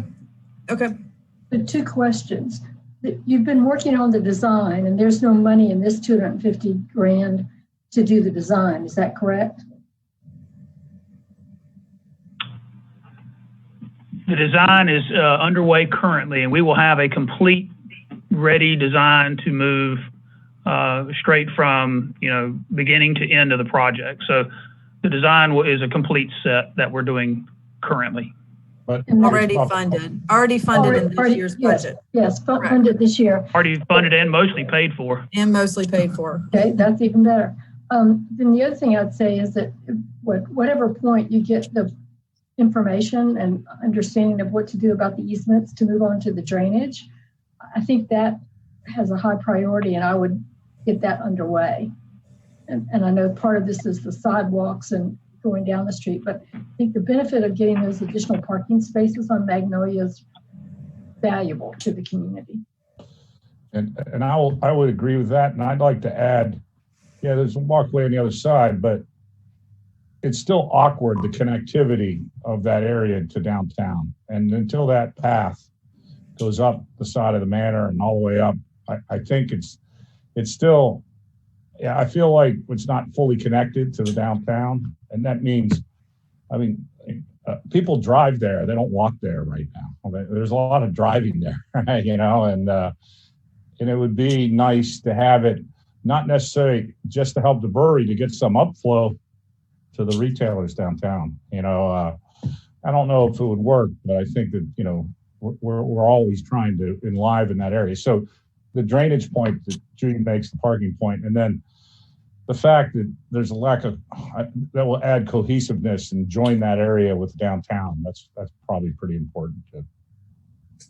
Well, Kevin, that's exactly right. Go ahead, John, I'm sorry. No, carry on, Jeff. I was only going to say, Kevin has brought up a good point from the standpoint that we began this process, if you will, back under the Village Center Enhancement Committee, where we were intentionally inching our way from downtown into the Village Place area, Newcore area, Pinehurst Brewery area, whatever terminology you want to use, to make at least have some resemblance, look and feel, and some pedestrian connectivity to the village center. And so the treatments have been along Community Road, around the corner to McCaskill Road, up by our public services, including the enhancements we did to our public services facility, the stuff around the Maxis and the Village Cafe area, are all based on a look and feel that is similar to the village center, at least within the right of way, with the idea that we should set the table and then let the merchants and retailers come to the table. So we can only control what's obviously in the right of way. But, you know, if we want other people to invest and enhance their properties, we needed to do likewise. So this Magnolia Road component is just another extension of that entire overall thought and concept of merging this area a little bit more, making a better connectivity, both visually, aesthetically, and pedestrian-wise with downtown. Jeff, to be clear though, we already have a sidewalk that runs all the way from Village Hall straight up to the Pinecrest on the will be the west side of Magnolia, right through that area. So it's not as though there's no walkway there now. That was done some years ago, as I think you said. So this is going to put a walkway on the other side of the road, as well as doing the water work, which I think is quite important to achieve. Plus the parallel parking spots. Or it's a parallel parking spot. But wait a minute. I said that in my commentary that there is a sidewalk on the other side, but there is not a sidewalk where all the attractions are. The manor, the brewery. It's not a sidewalk on where all the action is, and so it seems very unbalanced. And I wish that sidewalk was in, and we waited on that other one. But if you want to know the truth and the order, I think too, Kevin. If I may, I mean, in terms of what side of the road is the attraction on, if you think about it, or the people who are, I'll say, I don't know if it's fair to characterize it this way, but there are a lot of people, I think, who are walking from the village center down to the brewery. They're coming from Duke's and they're coming from the Pinecrest Inn. So they're on that side of the street already, right? So for them to get on the sidewalk, they're crossing the street, or they're just walking in the road on the side of the Century. Exactly. That's what's happening on the ground. I would tell you there's no upflow of people from the brewery to downtown. Visually, it's a drive destination. Yeah. And we have to do our best to make it a walking destination. The people that are using the path on the other side are going to Wicker Park. I mean, Wicker Park is the major destination for that sidewalk. There's a lot of traffic still. I'm not saying people aren't using that. Right. I think there's foot traffic when the Carolinas open, though. There is, yeah. And the foot traffic from the Carolina is using that sidewalk. That right. That's a good point.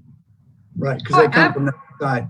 Now, Jeff. Well, there's sorry, my phone just cut off on me there. So he's not social I now was distancing. not mutual. Audio any longer. I'll go back and fix that in a second. But while we were on this subject, I figured I'd better get to where I can see you or hear you. So, Jeff, are you with us, Jeff Batten, or not? Yeah. I am now, but I'm. He's in my office. I'm in Natalie's office right this second. Okay, This is the second time in 1 week you've been zooming from over Natalie's shoulder. I know. Well, that's right. I had problems the other day when we were on a Zoom meeting with my. That's true. Now, I think I heard you talk about on this project. It's set out here $250,000, but it sounded like we'd already spent some funds to develop plans that we'll be seeing at the council in some period of time. So is this number kind of on the high side, or is it exactly where we are, or what do we know? Yeah, John, that's a good question. Our design money is almost completely spent out in terms of. I don't think we've got more than probably 10% left in the design phase. We just can't finish it and tie out that last little piece until we know what kind of easement we potentially can get from CenturyLink. So once that particular component of it is complete, we have our final set of plans that we can go to contractors and get the work done. So these dollars here are construction dollars that you're seeing. And then there are some additional funds currently left in this fiscal year that we had planned to do that drainage work that we would, in theory, go forward and add with these additional funds to actually do the construction. Okay. But Jeff, because of the fact that you're still waiting on easements and stuff, it technically would not hurt you for this to be a decision point in the second quarter, it sounds like. No, sir, it does not. And because you guys have not even seen the full plans yet, and there may be some revisions that you may want to make. So it's third quarter. We're going to move forward. You're going to see these plans before you. We will then make any tweaks and adjustments that are necessary based on your direction. And then we would then move forward. So, well, my point is, it's your timing. Deferred already. It's already deferred. And it is it's delayed. not deferred Yes, by us correct. deferring it. It's deferred by, the bunch of work. That has to be done. It's deferred by default as a result of I'm just going to the amount repeat of time again. it's taking. This is what we do as council members at our meetings all the time. I'm trying to understand why we have this extra step now, because we naturally do this all the time. This is part of our job to review these things. Yeah. I had hoped to get before you in this current fiscal year and show you these plans and say, this is what it is. It's very similar to other processes that we've done, in the areas I mentioned earlier, somewhat adjacent to downtown. But again, without us being able to kind of tie out that CenturyLink side of the road, I just haven't been able to bring it to you. It's not, I wanted to bring you kind of a completed draft, if you will, of the plans. And until I get to that point, I know that there's a whole lot of value in coming forth, because I'm going to have to turn around and come back. Right. So Natalie, where does this fit? We are deferred by default, as Natalie mentioned. Yeah. Deferred by default. Here's what I think the relevant question is, though. Do you want us to continue with the drainage work with the funds that will be rolled forward from this year in the first quarter, or do you also want us to wait on that? No, I think we should go ahead. That my view would be go ahead on the water side of it. On that. Yeah, for sure. Jane's saying no. I think. I'm saying no. I think Jane's saying no. Yes. And do it all at once when we do it, because number one, it's probably more efficient to do it all at once, and number two, it wasn't intended to be done all at once to begin with. Yeah, aren't we just continuing? We're continuing with what was budgeted right now, and this right now will then naturally follow that, but council will have some input on that before it happens. So I can't figure out why we're going through this exercise. Yeah, I can't. This is an unnatural process we're going through, and I feel it feels really weird. Well, one of the reasons that I think it's helpful to go through this, and we just uncovered it here with this particular item, is that there are some particulars here that not all of us understand, and I think it's important to make sure that we do. The water side of this project, I think, is very important to accomplish. I'm going to be very interested, though, to see the plans, because I'm very interested in how the parking gets laid out. I think Jeff Batten said the other day there's as many as 30 plus parking, and I'm not sure how that is going to work, given that road's pretty narrow, and it's with the parking that'll be added, even with the expanded shoulders, I guess, it's going to be quite unique on how that road gets set up and where all the parking gets put. And there is some concern about whether this is bringing too much parking back into the streets. But anyway, let's with that understanding, my plan would be to go ahead with the water side of that. But Judy, how do you feel? Lydia, how do you feel? I'm definitely in favor of getting the water done ASAP. Jeff Batten, clarification. What was it that we approved maybe 3, 4, 5 months ago with respect to Magnolia Road streetscape? We approved something, didn't we? A couple of different things have happened. For the design, Lydia. I'm sorry, what? Money for the design, right? Yeah. Oh, no, Jeff, what was the answer to that question? Well, we've done a couple of different things related to this project. One of which, and I think this is the last one that we did, was the approval of entering into a drainage project along Magnolia Road in conjunction with Pinehurst LLC.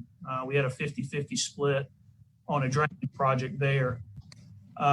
What came before council a few months ago was the dedication of that line over to the village.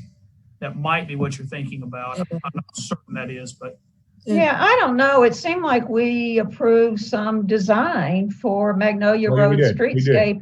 And at the time I said, why are we doing this if we still have to get into budgeting? And now we're in Yeah, I'm just trying to remember what it was we approved, and I thought it was design. I actually thought we'd done that in the prior council. The contract. Lydia, you did. I'm sorry, you're correct. Natalie just reminded me. Mhm. Y'all did have to approve the contract because of the limits that are placed in the budget ordinance for the council, for the manager's ability to execute. Right. $1,000 over the threshold. So we did approve the money for the It actually design, approved- and we're actually getting the approved it. design, and then council will need to look at that design and decide whether we want to tweak it or go ahead with the work, right? Correct. And this 250 would be for the That. next phase after the design, right? Yes. the Okay. design and the drainage are in this current fiscal year. And design is mostly complete, but not 100%.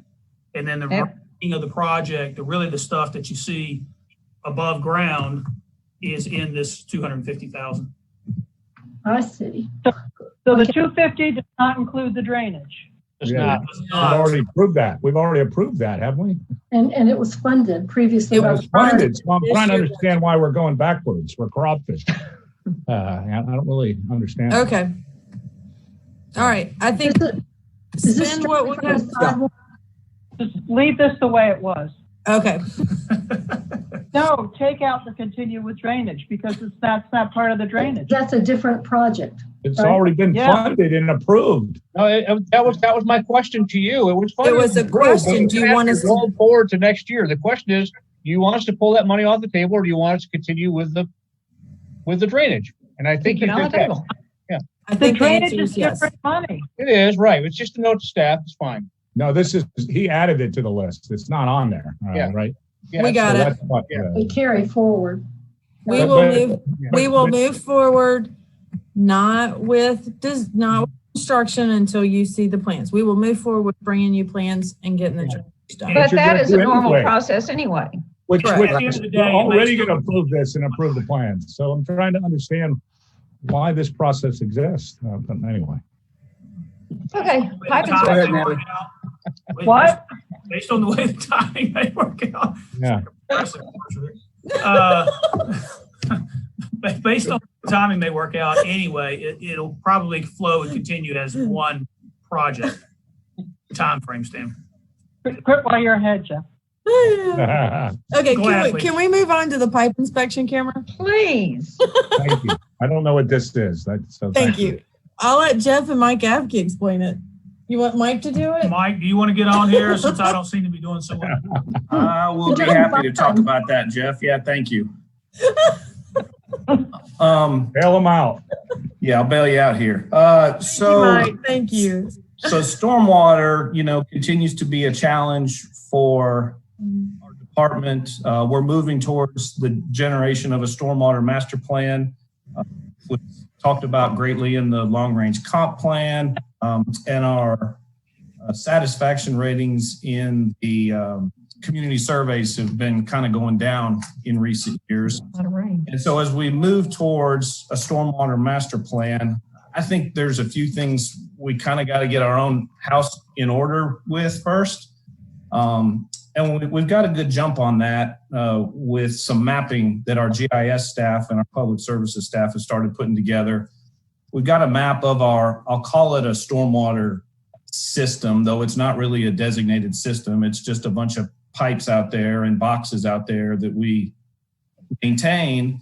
But so we've got a good jump with the map itself. The problem with the map that we have is it's only based on what you can see from above ground. And really, in order to get a detailed inventory of what we have and what we maintain, we'd love to get a pipe inspection camera, which is literally a video camera that you put on a little skid unit and you send it in the pipe. And the benefit of that is really twofold for us. Number one, we've got quite a few pipes out there that see one end of, but we can't see the other end of. We literally don't know exactly where they go. And by placing the camera in and following that, we can figure out what we've got and, potentially if there's an issue in that area, come up with a solution because we know where the pipe goes.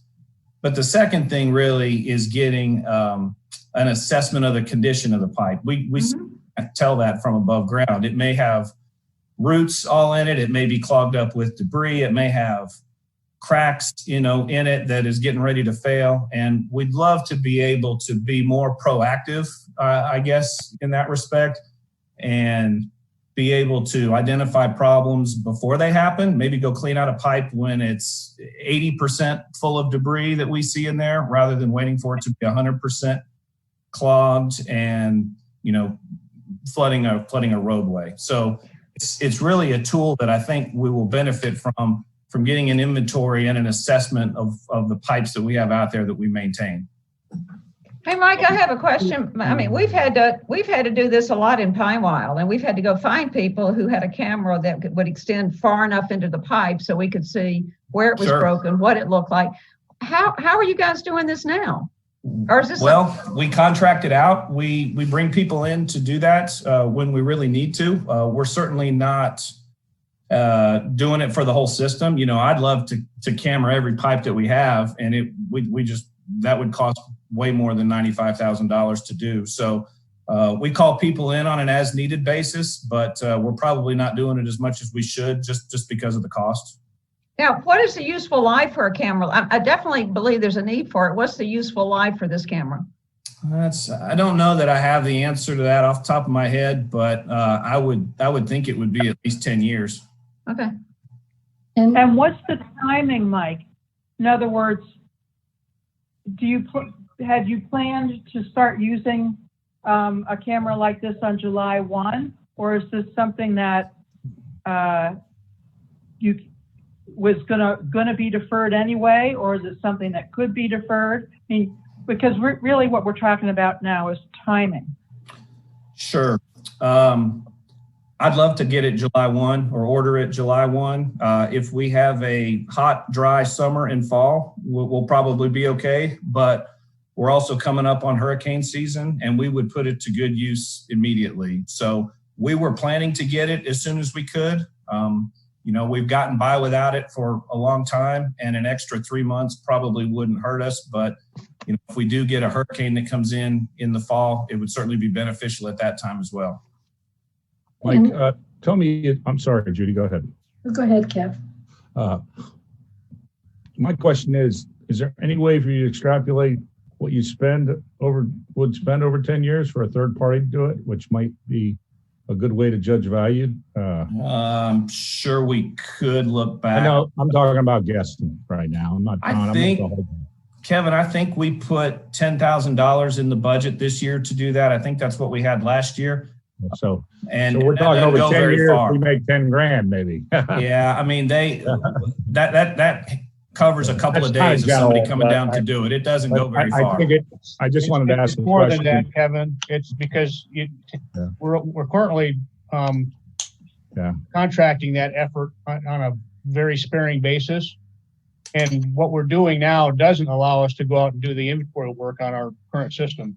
Yeah, well, I understand. I just needed to ask that question. Secondly, it says stormwater has been such a big issue for our public. That's why I'm so pro on the stormwater on the brewery side, and anything to help enable him to accomplish his key strategic objectives. I'm really scared to not do. I completely agree, and I think that Pine Wild, if you have problems, you're a baby compared to some of the ancient pipes we have in Pinehurst. Oh, exactly. And I don't know if you guys face this, but we would have a hard time finding somebody to get out here because there was such a need for it. Mm-hmm. My little business has $4,000 in camera expenses. I think this is a move on it. Yeah. I don't see deferring this. I agree. I want to be ready for hurricanes and for summer rain. Yeah.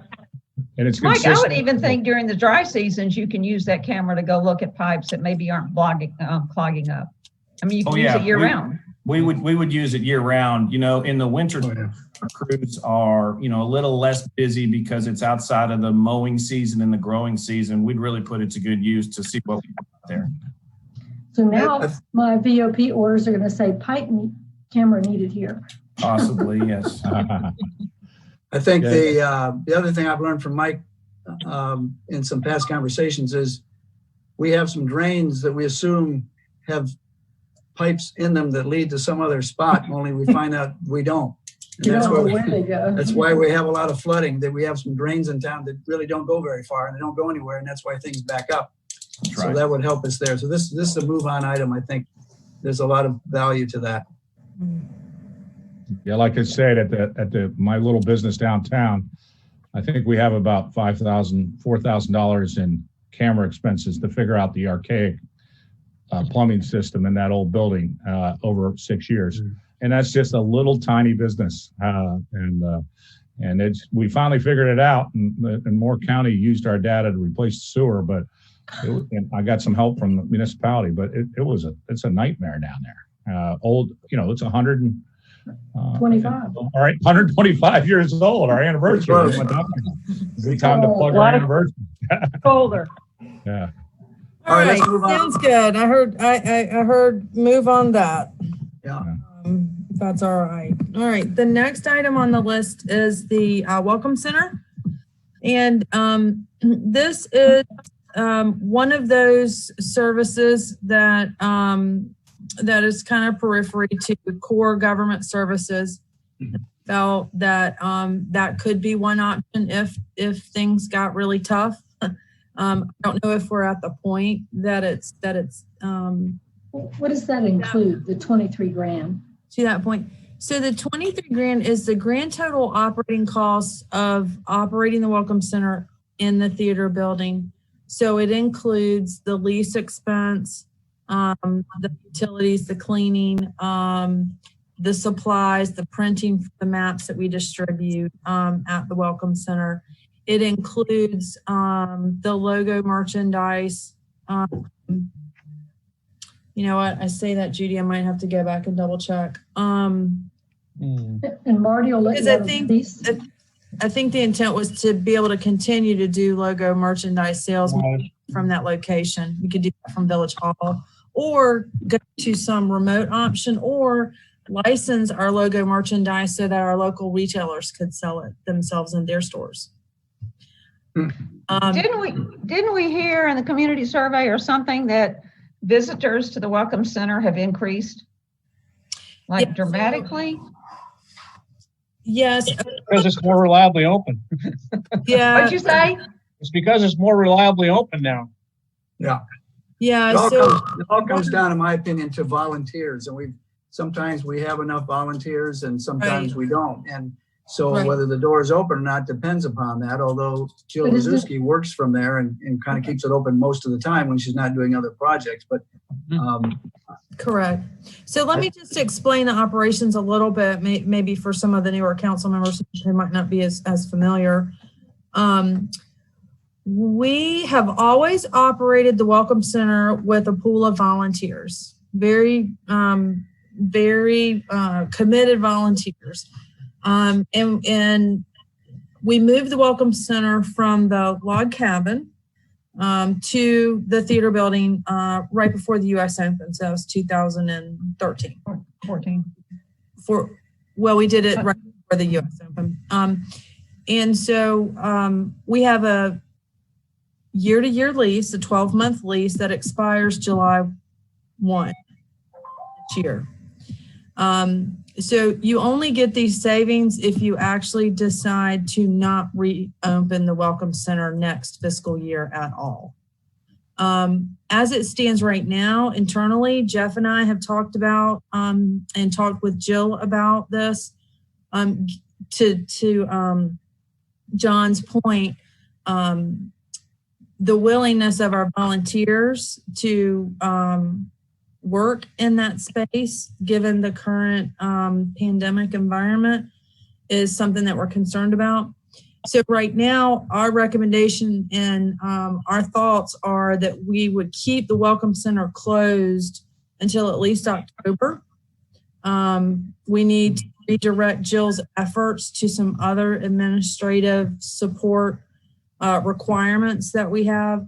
And so as it stands right now, we wouldn't open it till October 1 anyway, but if we wanted to have a discussion about long-term, do we want to maintain a Welcome Center? That's what this is for. And when When does our lease expire? July July 1. July July 1. 1? Annually. It's an annual lease. Yeah. But you would only use it for 8 months anyway in this next coming year. Mhm. 9 months, yeah. 9 months. Mhm.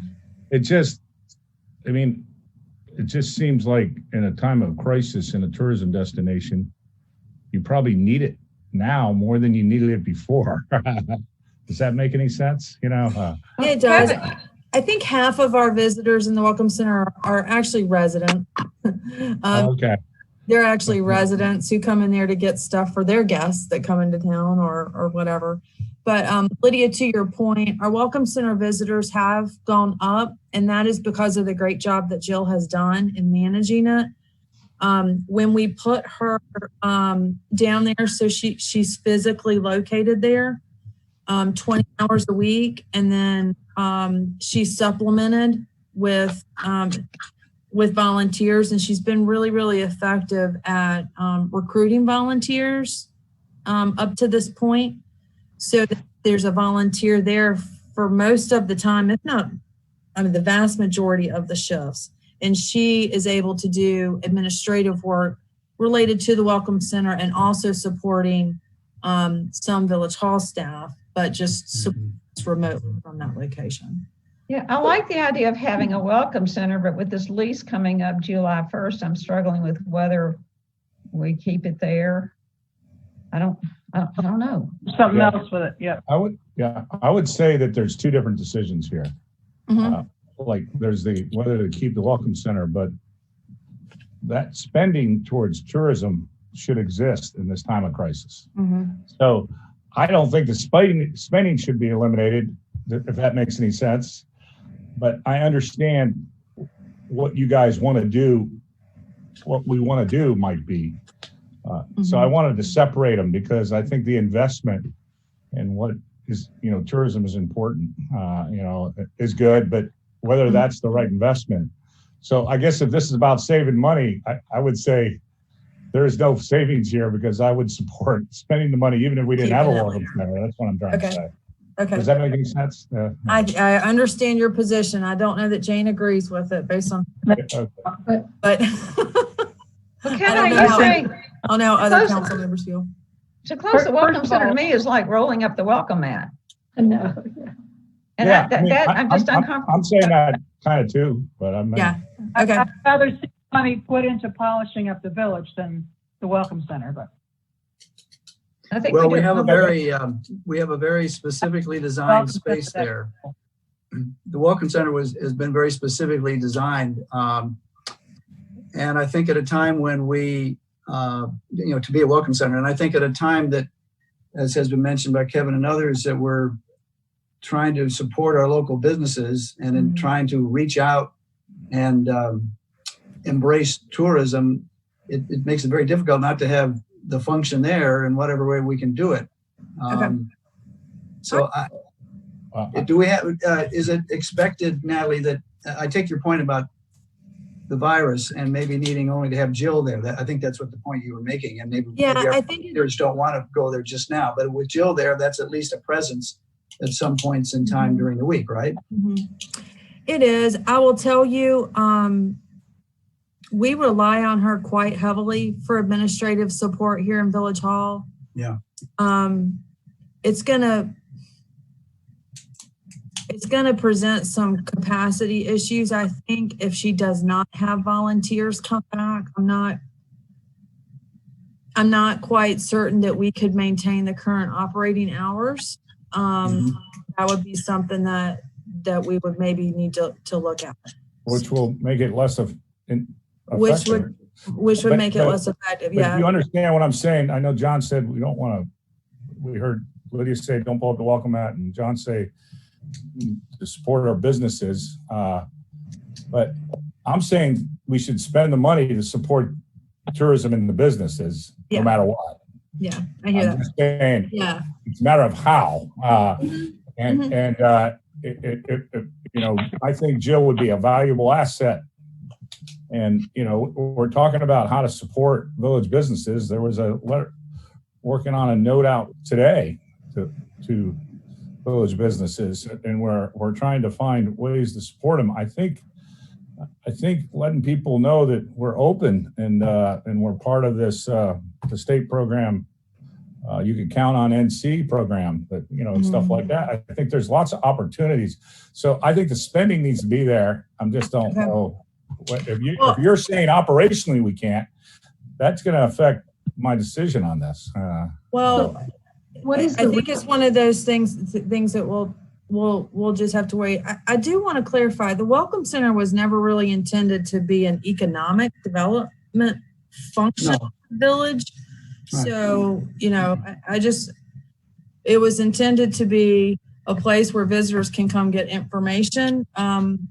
I think that we have benefited from having a village employee in the village center with the village businesses. I think some of the Shop Small, the spring events, the You've done a good job. types of retail events to help support the local businesses are very, very, very well received.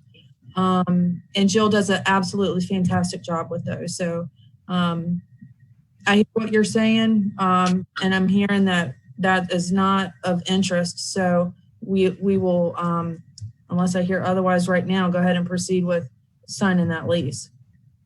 I would say we sign it, but then we're just now beginning this new initiative to help downtown businesses. And so with the lease starting July 1st, that gives us some time to figure out how we're going to do that, whether we keep the Welcome Center, whether we keep it there, whether we keep it somewhere else. But, I hate to pull the plug on that right now because it sends the wrong message. And let's just keep it going while we figure out what we want to do for downtown. Okay, Judy, did you just say hold off on signing the new lease? No, I'm saying sign it.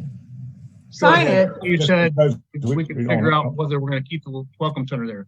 No, next year. If you sign the lease, that give us a year to figure out how we want to handle it after that. I'm sorry that we're now faced right now with this decision. Right. But we've got to approve a budget. Mm-hmm. And it just concerns me to pull it out of the budget, but for the message it sends, and then we're really thrown into having to figure out something quickly. Okay, sounds good. Judy, did you have something you wanted to say? How much is the lease? I think the lease is roughly 17,000. Okay. Double check, but I want to say it's 17,000. That includes utilities as well. Sure. Okay, so we'll move forward. We'll move forward with with the Welcome Center lease. And no staffing of it till October 1. Is that what you're saying? Correct. Yeah, the plan is not to open it till October 1. And then what about merchandise and stuff like that in between? Are you going to bring that to Village Hall if people want to come back and purchase things there? We've got work to do. There's some work to do on that, and I would we would need to chat with Melissa about that. While we're on the subject, why don't I go and ask this question? When we originally trademarked our village logo, when we registered that logo, at that time, we were asked, would we have any interest in doing license agreements so that other people could sell our logo merchandise instead of making it just available in the Welcome Center. And that as a way to get our branding out there more, but also give the retailers an opportunity to sell those products at a small profit. How does council feel about doing something like that? I'm not saying right now that I'm proposing that because I think there's a lot of issues to think through. But as long as you can figure out how to navigate the resorts issue with the use of Pinehurst, it would only be our logo. No, I get that, but just make sure that it's tied up neatly. I think it's a longer discussion. Okay, for another session topic. Yeah, for another day. Okay.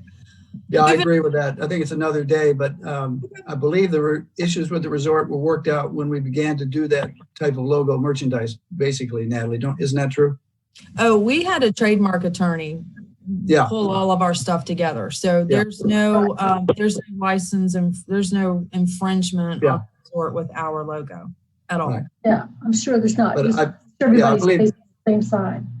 Right, but there are a lot of issues around this, so I agree we ought to have a discussion about this at another time. Later discussion. Okay. Mhm. Are you ready to talk transportation planner? I'm ready. Sure. Okay. Let me ask Jeff Batten this first, and then we can finish up the discussion on transportation planner. Jeff, if you're back on, was there something about traffic circle planning you wanted to mention?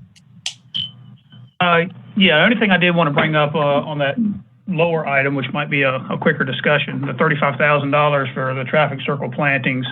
That particular one, we need to make a decision now on that.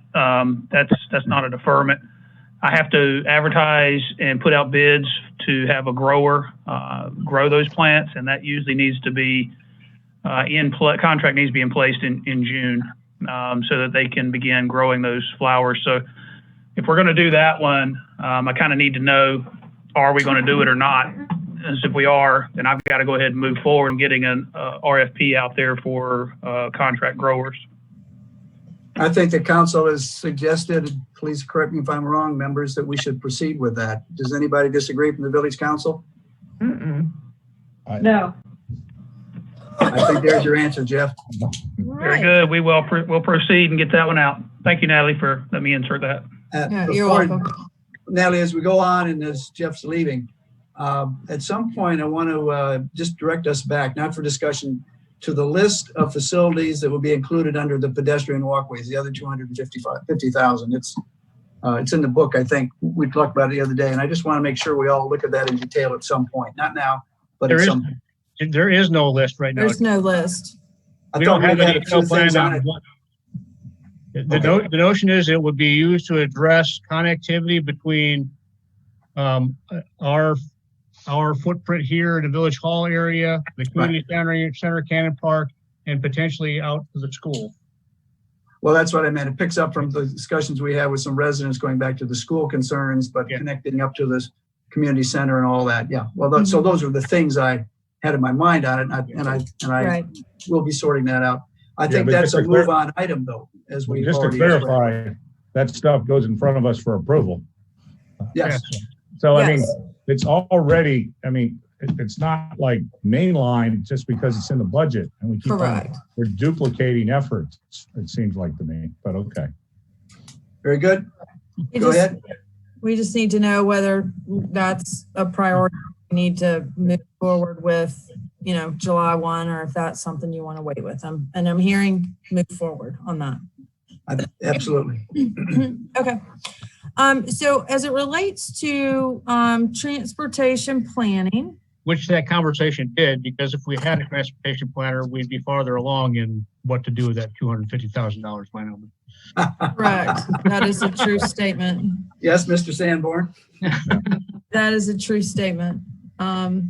Okay, I'm going to share. I put a couple of attachments in here, and I want to talk about it. The first is I put some information about our staffing levels in general, and I'm going to share my screen right now. So I put this in your packet. Can everybody see that screen?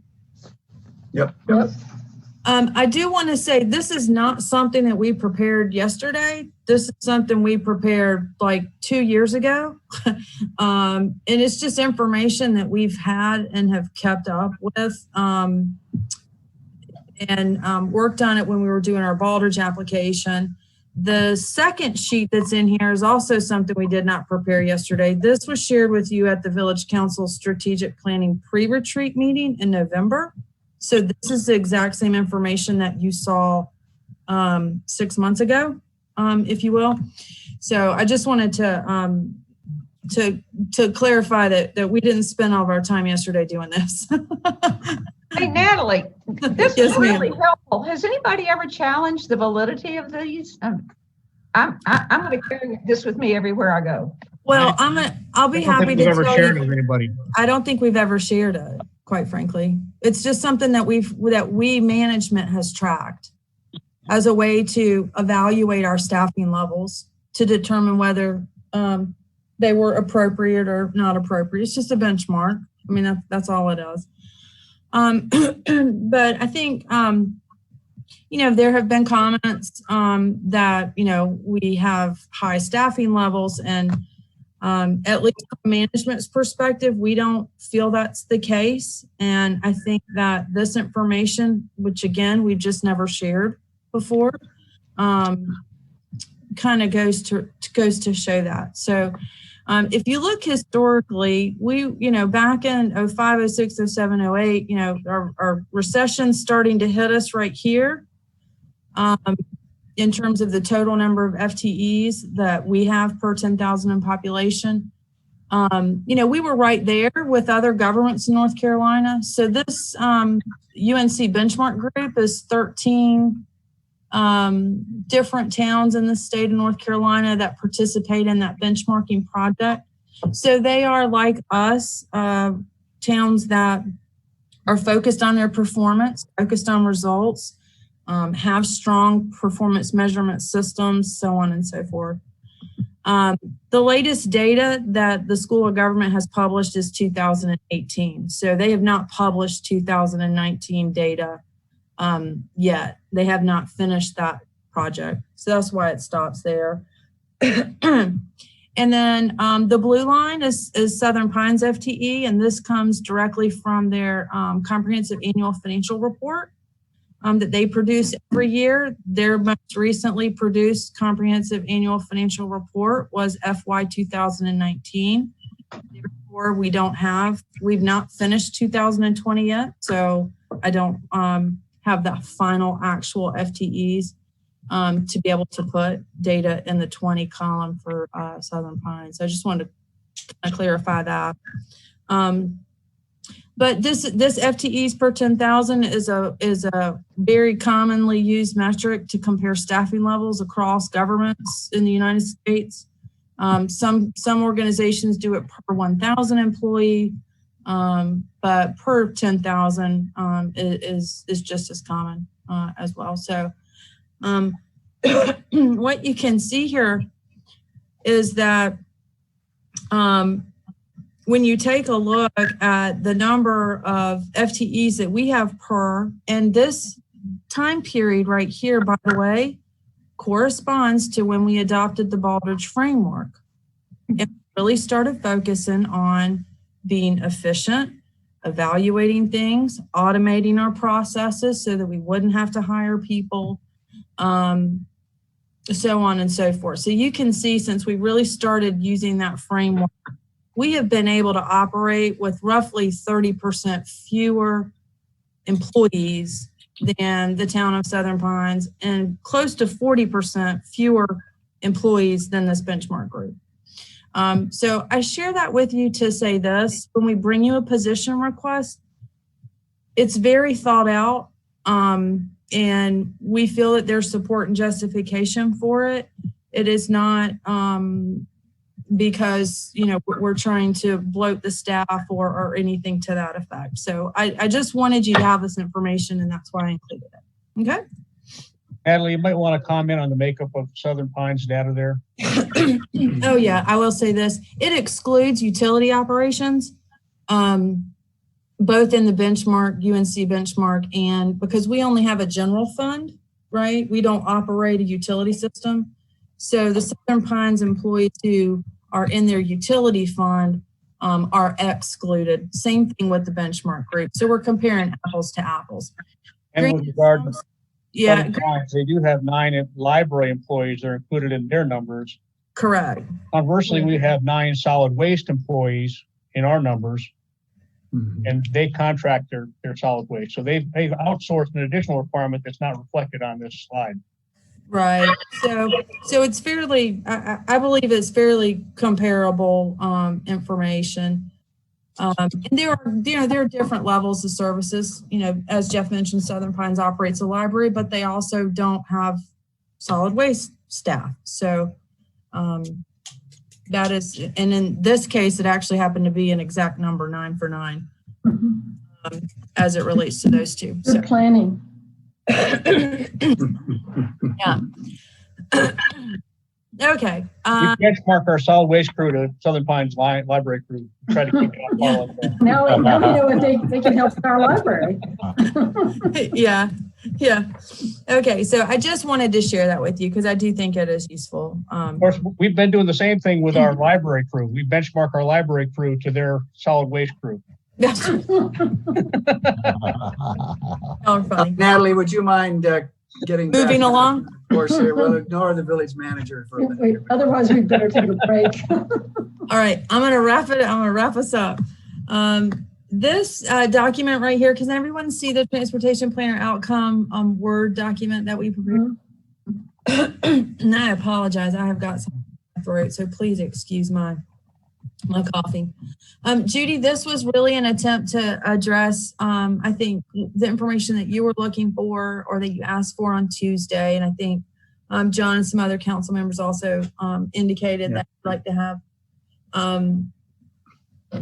you'd like to have that information. So I pulled this together. Darren and I worked on this together and to kind of explain kind of why and where we were coming from with the position request. Again, I've got, hopefully you've had a chance to read it. Has council had a chance to read through this already? Yeah. Once, yeah. Okay. Thank you, Jeff. So really the whole purpose of transportation planning is to prepare for the future needs to move people around. And it goes far beyond just traffic on roads. It's really a multi-modal comprehensive approach to analyze a variety of alternatives and impacts. And again, the definition here is to influence beneficial outcomes. And so I know Jeff just kind of made a joking remark about, the sidewalks on Woods Road. What we have experienced on our side of the house as it relates to pedestrian facilities is that we have continued to see high resident dissatisfaction levels with the availability of walkways in our annual survey. We went over all of that data with you at the strategic planning retreat. We also heard that walkways and the pedestrian facilities are important to to our residents. It was in some of the top vote getting things at the public input meetings for the comprehensive plan. And in fact, the dissatisfaction levels exceed what our threshold is of 20%. So when we look at dissatisfaction levels greater than 20%, that's kind of like our cue. That's our indicator that says this is an issue for us. We're not doing something right. We're not meeting a need, and we need to understand, why that is and what we need to do to better meet that need. We have not been able to effectively address multimodal transportation given the staff resources that we have currently.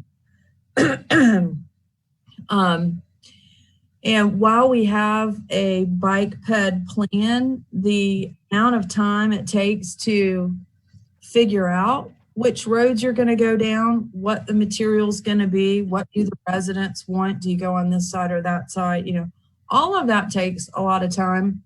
And the one sidewalk project that we did in Village Acres was managed by our Parks and Recreation Director. And we as management don't feel that that's the correct function for managing pedestrian and multimodal transportation activity lies. It doesn't lie in recreation.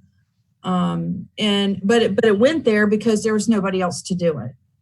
I mean, we didn't have anybody else to do it. So, a small shop, everybody just does, the best they can, and they pick up projects, based on who has the ability and the time in some cases. And that's how we've handled it in the past.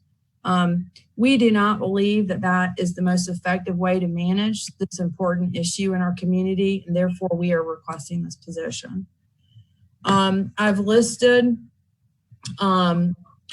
the roles here. I tried to clarify those, summarize them, really hit the important things. We've experienced the same thing with street lighting.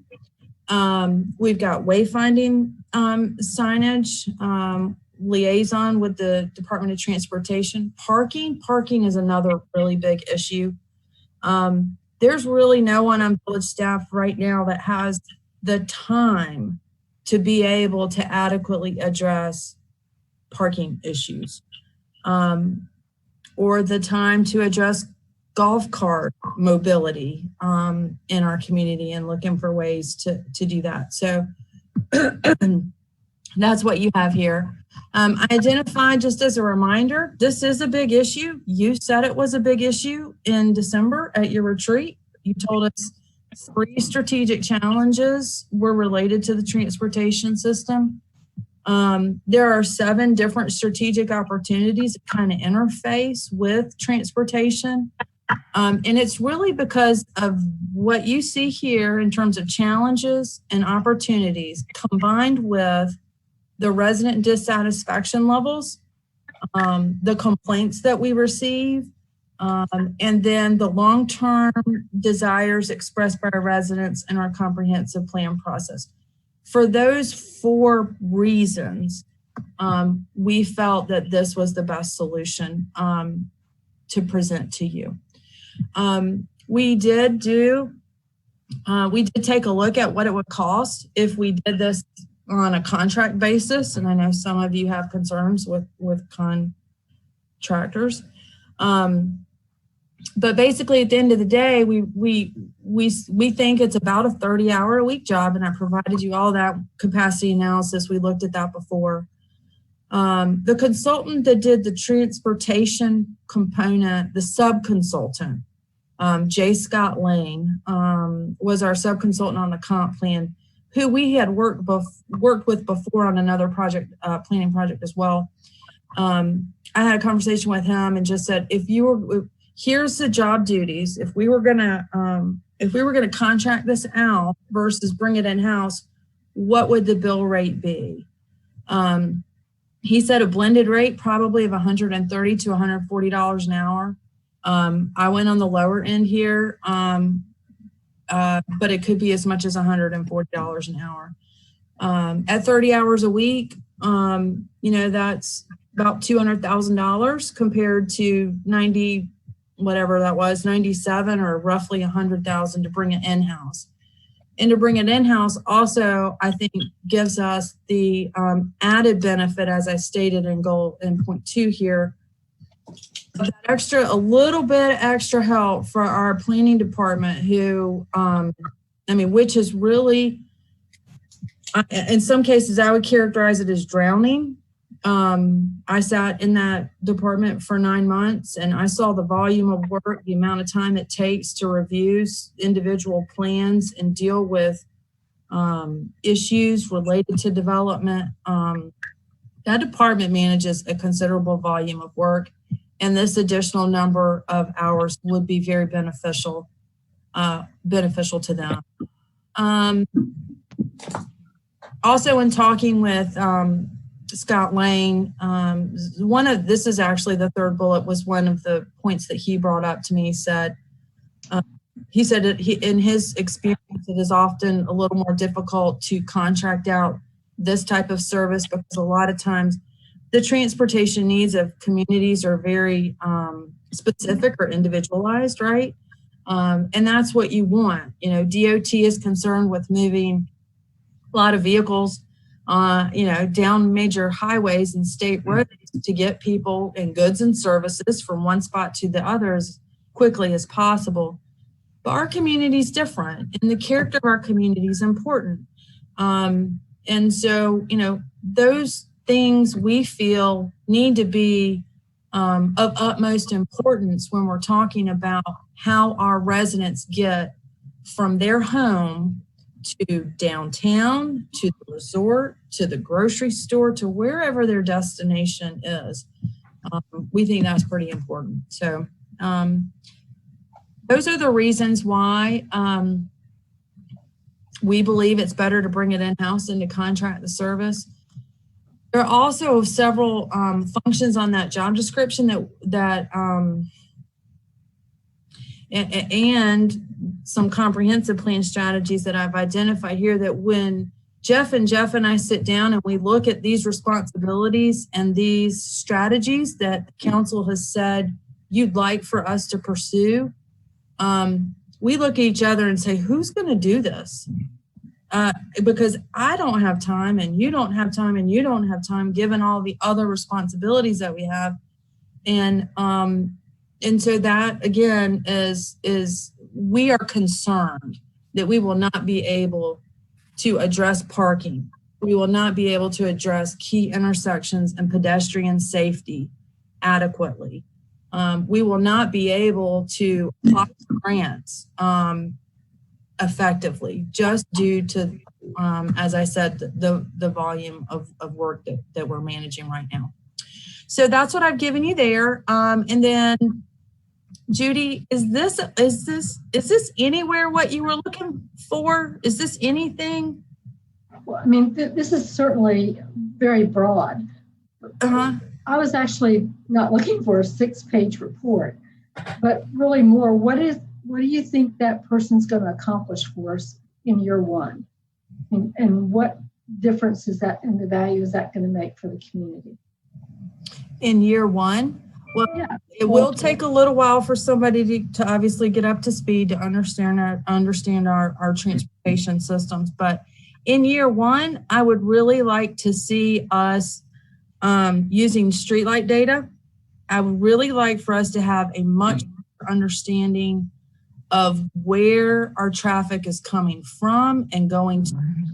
So we don't have a lot of origin destination information because, and I think you need to have that information in order to adequately plan for, at least for the road system. So I think that's one thing. The other big thing, I think, year one, obviously, would be that this person would be an active member of that technical review committee. So when a developer comes in, let's say Cancer Center, I'm going to use the Cancer Center as an example, and that's why I put some examples over here to the side to kind of jog my memory. When the Cancer Center parking deck first came before us, we know that there's an issue with pedestrian safety at that intersection or at that crossing on Page Road, where their employees are parking now when they're crossing. We've heard it directly from First Help. That's a concern for them. They've had several near misses. Their staff have told me there are no pedestrian accidents yet, but several misses. And so when that plan came to us, we look at that plan on that site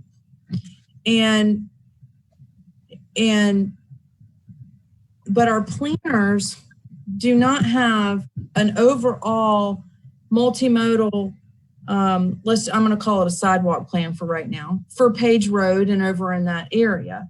So the question is, if they want to put in, our ordinance requires them to put in a sidewalk, right? So they put in a sidewalk, and then we're looking at where the road's lining up to where the current crossing is. Is that the best place for that crossing, or should that crossing get moved when that development comes in? Should that crossing get relocated?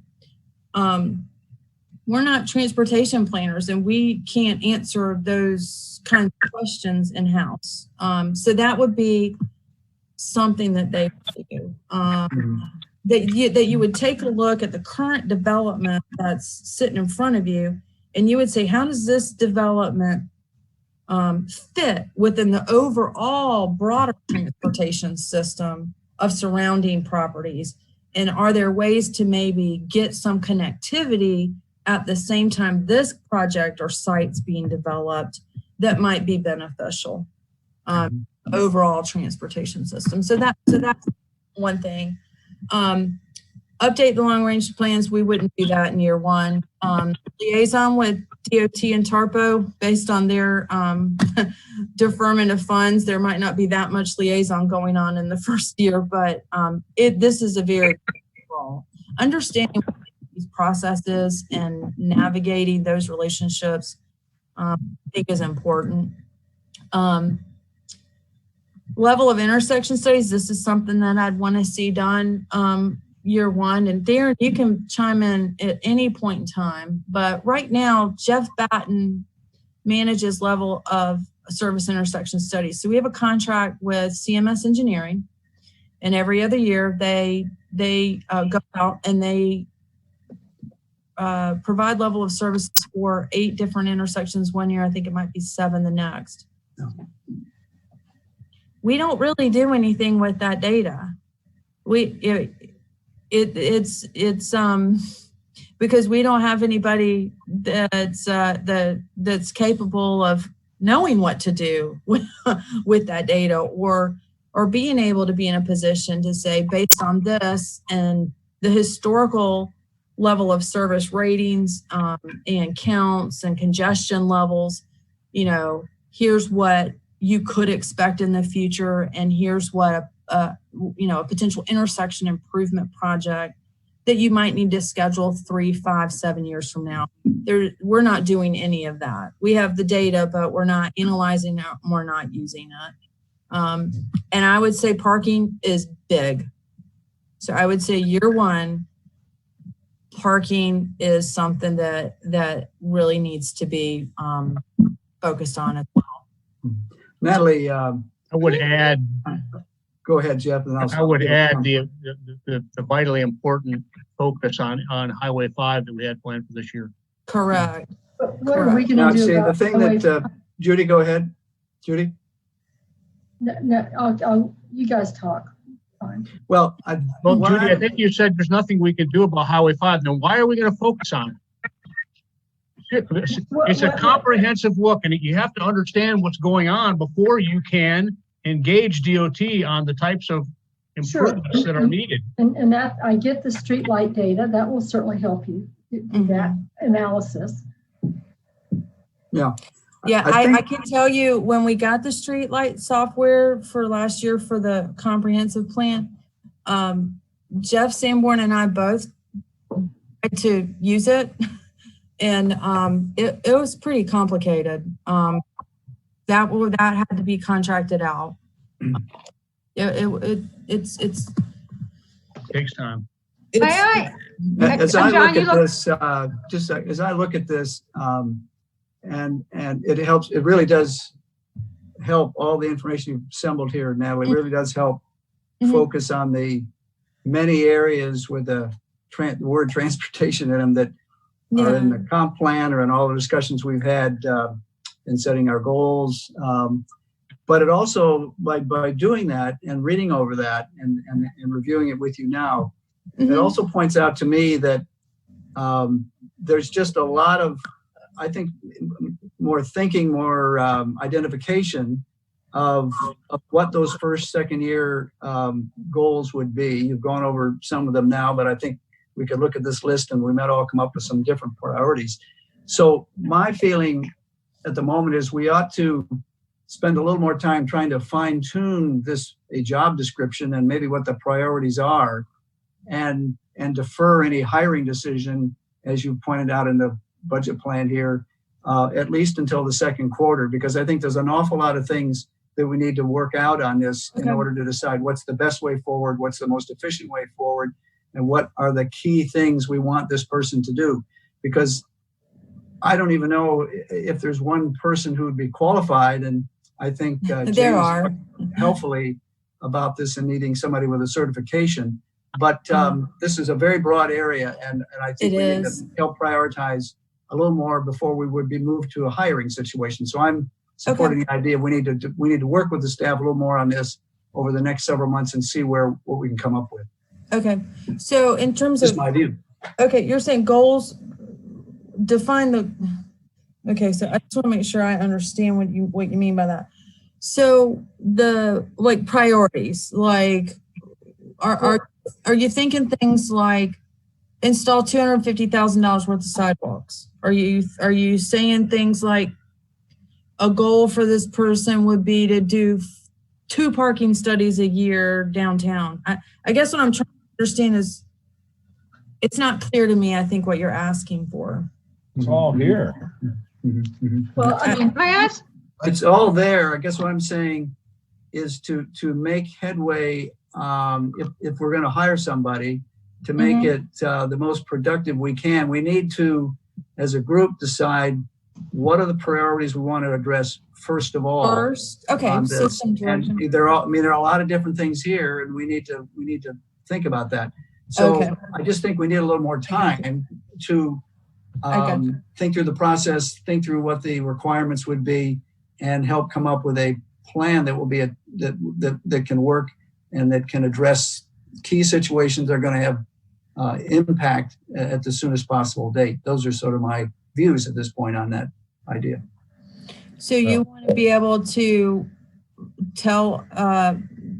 give staff Can we get more views first? that it's more important, say for example, that they might apply for a grant than mess with wayfinding signage. Is that I'm not able right now, and I want other council members to speak on this issue, but I'm not sure I could come up with my 5 favorite items or 5 items I think are the most important. I think they're all here. But and I'm not asking for it now. I just am trying to make sure that I'm understanding. And then when you say goals, Judy, for year 1, year 2, if this isn't what you were looking for. No, I mean, you've given me, anecdotally, you've given me some things like streetlight data. And I still think you could outsource that analysis. One person comes in and you've got too many things here for them to focus on, right? To really. It's a comprehensive job description of all the duties that we might ask them to perform. Yeah. Correct. Exactly. Right. They might not do them all at the same time. Exactly. And so, the same week or month. There's probably some flow, and that streetlight is, that jumped off the page to me when you when you gave me the hours of work and level of effort the other day. So to me, that seemed like a natural thing. You could also outsource somebody for the cancer center to help you out on the TRC if that comes up and you don't have that resource available. I think this is multi-headed. I think transportation, traffic is definitely talked about, but I think we've got to be clear about what we're gaining in this particular role, and whether or not this is something that should be deferred given the pandemic. The worst thing you can do is bring on somebody new only to let them go later, and whether they're last in, first out or whatever, but we don't know exactly what the future holds. I'm optimistic that we wouldn't be in that situation, but I think it's something realistic you should ask yourself. Do you really bring on a new person at this time? Yeah. To answer that, I would say in my 20 years, we've never laid off an employee. It's not. I get that, but you've never had a 100-year pandemic. Correct. I agree. And we don't have a very strong financial condition. We are in good shape. The other, you guys, I need some help here. A lengthy discussion about the fact that we can absorb a lot. Okay, go ahead. I think Lydia and Jane probably need to share their thoughts. And I do too. Kevin. Well, okay. Since I raised my hand first. All right, I want to do what the public wants. I want to see what the public wants and then see if we can meet that need. And after the discussion the other day, I went through our notebook and I just pulled out that one of our balanced scorecard strategic goals, which is something that we agreed to, is promote transportation, mobility, and connectivity. One of the objectives under there was to provide a safe and effective multimodal transportation system. And these are goals and objectives that are based on what the public wants.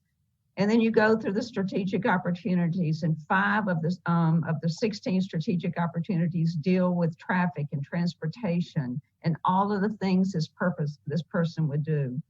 And then you see people are not satisfied with the availability of walkways. So over and over, you see that what the public wants. And you go to the bicycle and you go to BPAC and you see what they want. You realize we can't meet their desires, their wants, their needs, or we can't give them what they're asking for. And so when I went through, if you assume that our community survey is valid and our comprehensive plan is those are valid representations of what the public wants, and you ask staff if they can provide those services and staff says they can't, to me, I'm just having a hard time reconciling what the public wants and staff saying they can't give them. I can't figure this out. I can't figure out the disconnect between this established need that we have documented in so many places, and then staff says, we can't do this. And believe me, that's what I'm struggling with. I wish we could tell you that we can. And I don't know that in my 20 years, I've ever said, I really don't think we can to a council. I don't know that I've ever felt that way. Well, and I remember Jeff at one point in a meeting recently, he said, there's not one person with a belly button in this building who can do this. And I think you guys have done, I mean, I spent a lot of time on doing what you also gave us today, which made me better understand what you gave us today. But transportation and getting around in this village and sidewalks and golf carts and I almost feel like we need to talk to a transportation planner and say, look at all we have.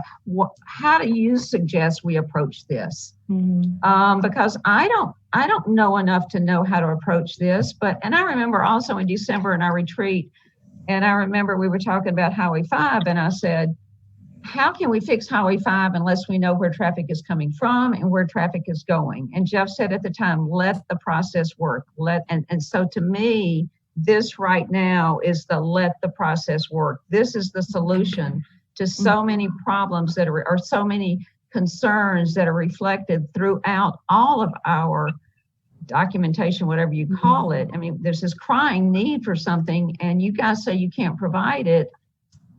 And we see if we don't do this, it could cost us more if we try to do consultants. And so I'm really struggling with why this is not the solution to some very valid concerns. And that's my point. Yeah. I don't disagree, Lydia. No, I want Kevin to comment and Jane, but my point is, I'm just not sure that we're focused enough with all the issues that could be addressed by this person. I want to make very sure if we're going to hire somebody that we do it in a way that's going to be effective right away. And I'm a little worried that we're going to have too many responsibilities for this person that will dilute the most effective thing that we could do. But Kevin has been waiting to speak here for a minute. Let's have that. I am dumbfounded. On Tuesday, we didn't have enough work for this position. And today we have too much work for this position. I am dumbfounded by this. This is just frustrating me to death. And then it's one of our 5 favorite things. That's not how we do this. We use facts. We use fact in our process to determine outcomes. We don't figure out what our 5 pet things are. I'm not trying to determine outcome. I'm trying to use data to determine outcomes. And I just have never heard that we have too much work for somebody, so we're not going to hire them. That is just a new one on me. And I'm sorry, I'm getting frustrated, and I'm going to try to get more focused, but I just want to give real examples right now. If we had this position, we might have already solved the crosswalk at Ritter, and we wouldn't have had that public in our meeting. If we had this position, we might have already solved the walkway to the school and not have had that public complaint at our meeting. If we had this position, we might have solved the parking already and not have had the public meeting for that. If we don't know what we didn't accomplish because we've never had anybody working on this. And just what we know, and I'm trying to understand what more facts we need. We got so many. What fact is left? Is there some facts hiding under the rock somewhere? I mean, there's so many, there's nothing but arrows pointing to this position. And I really, I think it's something else. It's got to be something somebody's scared of. And it's real important for me to restate that this person is under our control at all times. They work for the village council. They're there. If we hire this position, they're there to accomplish their goals. It sounds like there's something else at work here than the facts. And I'm having a hard time on why really smart people are coming to different outcomes. And because I think you're all much smarter than I am. And I don't understand this. This is so obvious. And I think we're a dereliction of our duty if we don't do this, because you're forgetting the payoff that happens when we pull this work away from our staff. We get more efficient staff out of this deal. And no one's talking about that. No one's talking about that. How much more we get out of Mark at Parks and Recreation, who's spending a tremendous amount of time on this, if you read his notes on this. And I just think we get $2 for every dollar we put in this position. I would say it's $5, but I got to be our conservative nature. We can't do that. But I think that there's so many payoffs, and I just don't understand why, because I feel like we've done a great job of dealing with the issues and coming together, and this one is really a problem for me because it's so glaring and so obvious, and I don't see any more facts you can give us than what you gave us right now. And I think it's kind of weird that we need more facts when in fact Tuesday we didn't have enough for them to do. Today we got too much for them to do. I think if we hired the position and worked with them to do the priorities, I think that'd be a smarter way to go than for us that are not transportation planners creating priorities. They work for us. They'll work for our objectives. And I'm so sorry that I'm frustrated with this, but this sounds like there's something else going on that I don't know, because the facts are clear. We need this. Thank you, Kevin. Jane? Well, once again, I think we've got two questions. And one is it a good idea to hire a transportation planner? And the second question is timing. Mm-hmm. And I think that we can defer the timing if we need to in this year when our revenues are so unpredictable, because we've gotten along up to now without having this new position there. Right. And because, as John expressed, we need to sort out, of this grab bag of tasks, what are the most important ones to start with, and we have to figure it out. I think that's really the only question on the table at the moment is, would it be possible for us, as we look at our overall budget and list of things to spend money on, if we got pinched sufficiently with revenues, could we defer this position? And I think the answer to that one is, yeah, we could. Mm-hmm. We could defer that position and make do for a while. Okay. During which time we could be thinking about exactly what we want the position to be. So I think that's the answer to the question. I think that the disconnect that both Lydia and Kevin are alluding to, in my opinion, I almost hesitate to bring it out because I don't think we really need to talk about it now, but I think that when the comprehensive plan was done, it was done without having the context of cost. And so everybody said, does this thing sound good? Well, yeah. How about this thing? Yeah, it all sounds great. And it was done without thinking about what it would take to do all those things. And so now we find ourselves in the position of saying, boy, those things sound so good and bright and shiny, we don't want to let any of them go. but we're overwhelmed at the prospect of trying to get them done. So I think that's the disconnect. But again, we don't have to think about that right now. I think all we're trying to do is say, do we have a list of items that could get us through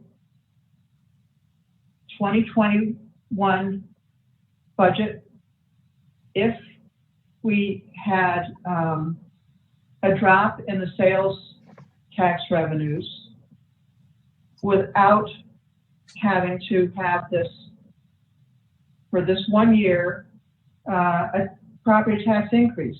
Mm-hmm. And I think we do, because even if we start with the list that Jeff initially came up with, and I get it that they're capital projects, which isn't as wonderful as it could be, and we deduct all the ones that everybody said, oh no, we have to do that one anyway, we still come up with $384,750 that we can save without, getting too upset about it. So we can manage. And in addition to that, I do have one question about the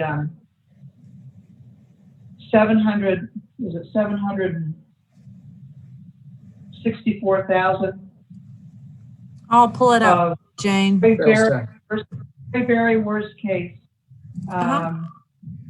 drop. And that is drop in anticipated sales tax revenues below the 3.72 million that we plugged into the original budget as our best guesstimate, somewhere in the middle between down a little bit and down a whole lot, right? So I went back to the little chart that was in Jeff's presentation on May the 12th. And at that point, on that little chart, Pinehurst's original stab at anticipating our revenues for our sales tax revenues for 2021 was $3,720,000. The League of Municipalities, very worst case, was $3,555,000. So a difference of $170,000. So the League of Municipalities, and they, they get, that's old information, everything else, but it's still only a drop of $170,000. And we've now put into today's discussion a drop of $764,000. And again, in that same chart on Jeff's presentation, it was page 13, it says the Village of Pinehurst can absorb 1.45 million below the 3.72. So he's saying in that chart that we could absorb a drop of double that 764, which we've been talking and saying, actually, we think that's more extreme than it would really be, and still have 40% fund balance, 40% of expenditures fund balance at the end. So sorry to be talking in terms of numbers when they're not up on anybody's screen, but what I'm trying to get at is that having gone through just thoughtful list of things that we might be able to defer in a pinch and snatch some of them back because we really didn't want to have to defer them because they still sounded so good. We still have $380-something thousand left that we can defer. And we still have another, in addition to your 764, we could do that 764 a second time, according to Jeff's notes on page 13, and still be okay. Mm-hmm. So we can defer, I think. Okay. Hey, Jane, I've got to address something you said. You said we've gotten along until now without a person like this, and I disagree with that. I think the public would disagree with that. I think that's why we're seeing so many people screaming about parking and traffic. You know, and another thing in BPAC, you were there when we talked about how do we put bicycle lanes in, and they said the time you put them in is when you pave a road. Yeah. And then when we saw them resurfacing Highway 5 just recently, I thought, well, I don't know if that would have been a legitimate bike path, but we just gave up the opportunity to put a bike lane on Highway 5. And I think, Kevin mentioned some things that could we have dealt with this? Could we have put a bike lane on Highway 5 if we had a person like this? And then something Jeff told us several weeks ago. Jeff, I keep writing down things you say because I think they're so important, but you said that right now, essentially, we just have to accept what DOT tells us. If we had somebody in this position, they would be more forceful in setting forth with DOT our positions. Because I get the feeling that we just have to do what DOT tells. We have to go along with what they tell us. And I think this person would be really valuable in standing up for us and presenting facts, presenting data that would be important for us in planning our transportation needs. I've got a question. On the list of 2021 strategic opportunities,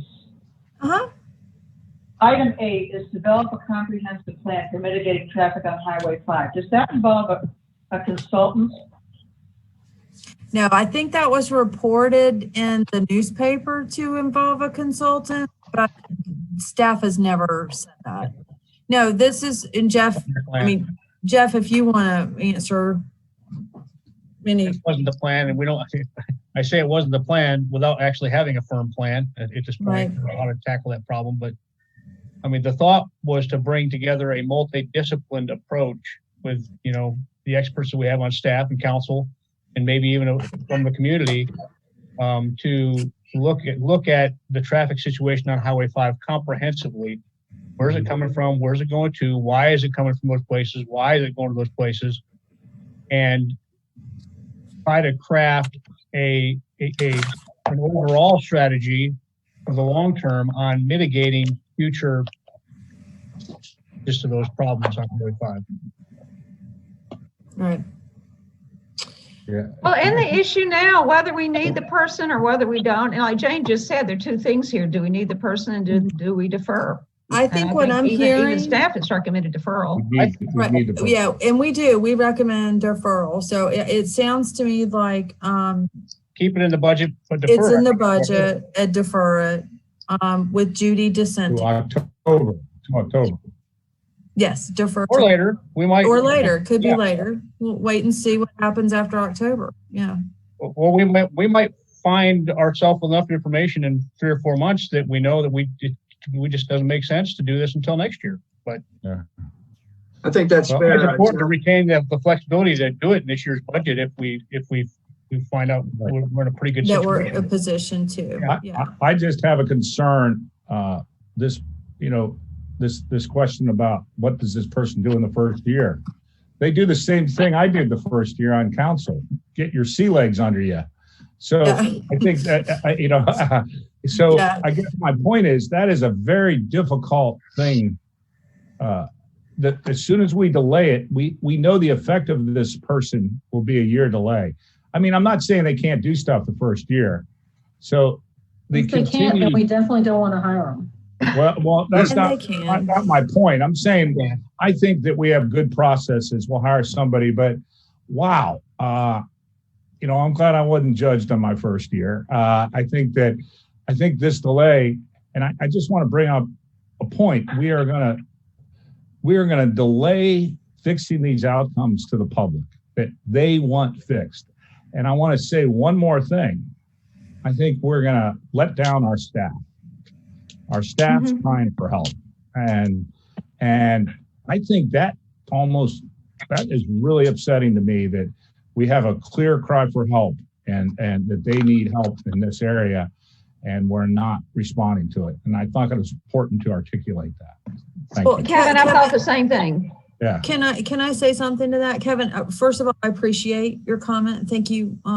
Thank you for recognizing that. We originally recommended deferring the position because we do think that it is prudent for us to wait and see what happens with our revenues. So we actually recommend deferring it. We recommend including it. We think we need the position, but we also think we still don't know what's going to happen with revenues, and we'd rather be safe than sorry. So I think staff, at least from our perspectives, kind of leaning towards where John and Jane are in terms of, let's wait and see, and let's work on, make sure we've got all the ducks in a row. And so, we would be pleased with that outcome should council decide to move forward in that fashion, which is what I think I'm hearing from you. Yeah, and in my case, I've been getting the ducks in a row and different ways to explain it, as I've tried to do, and you've just done that.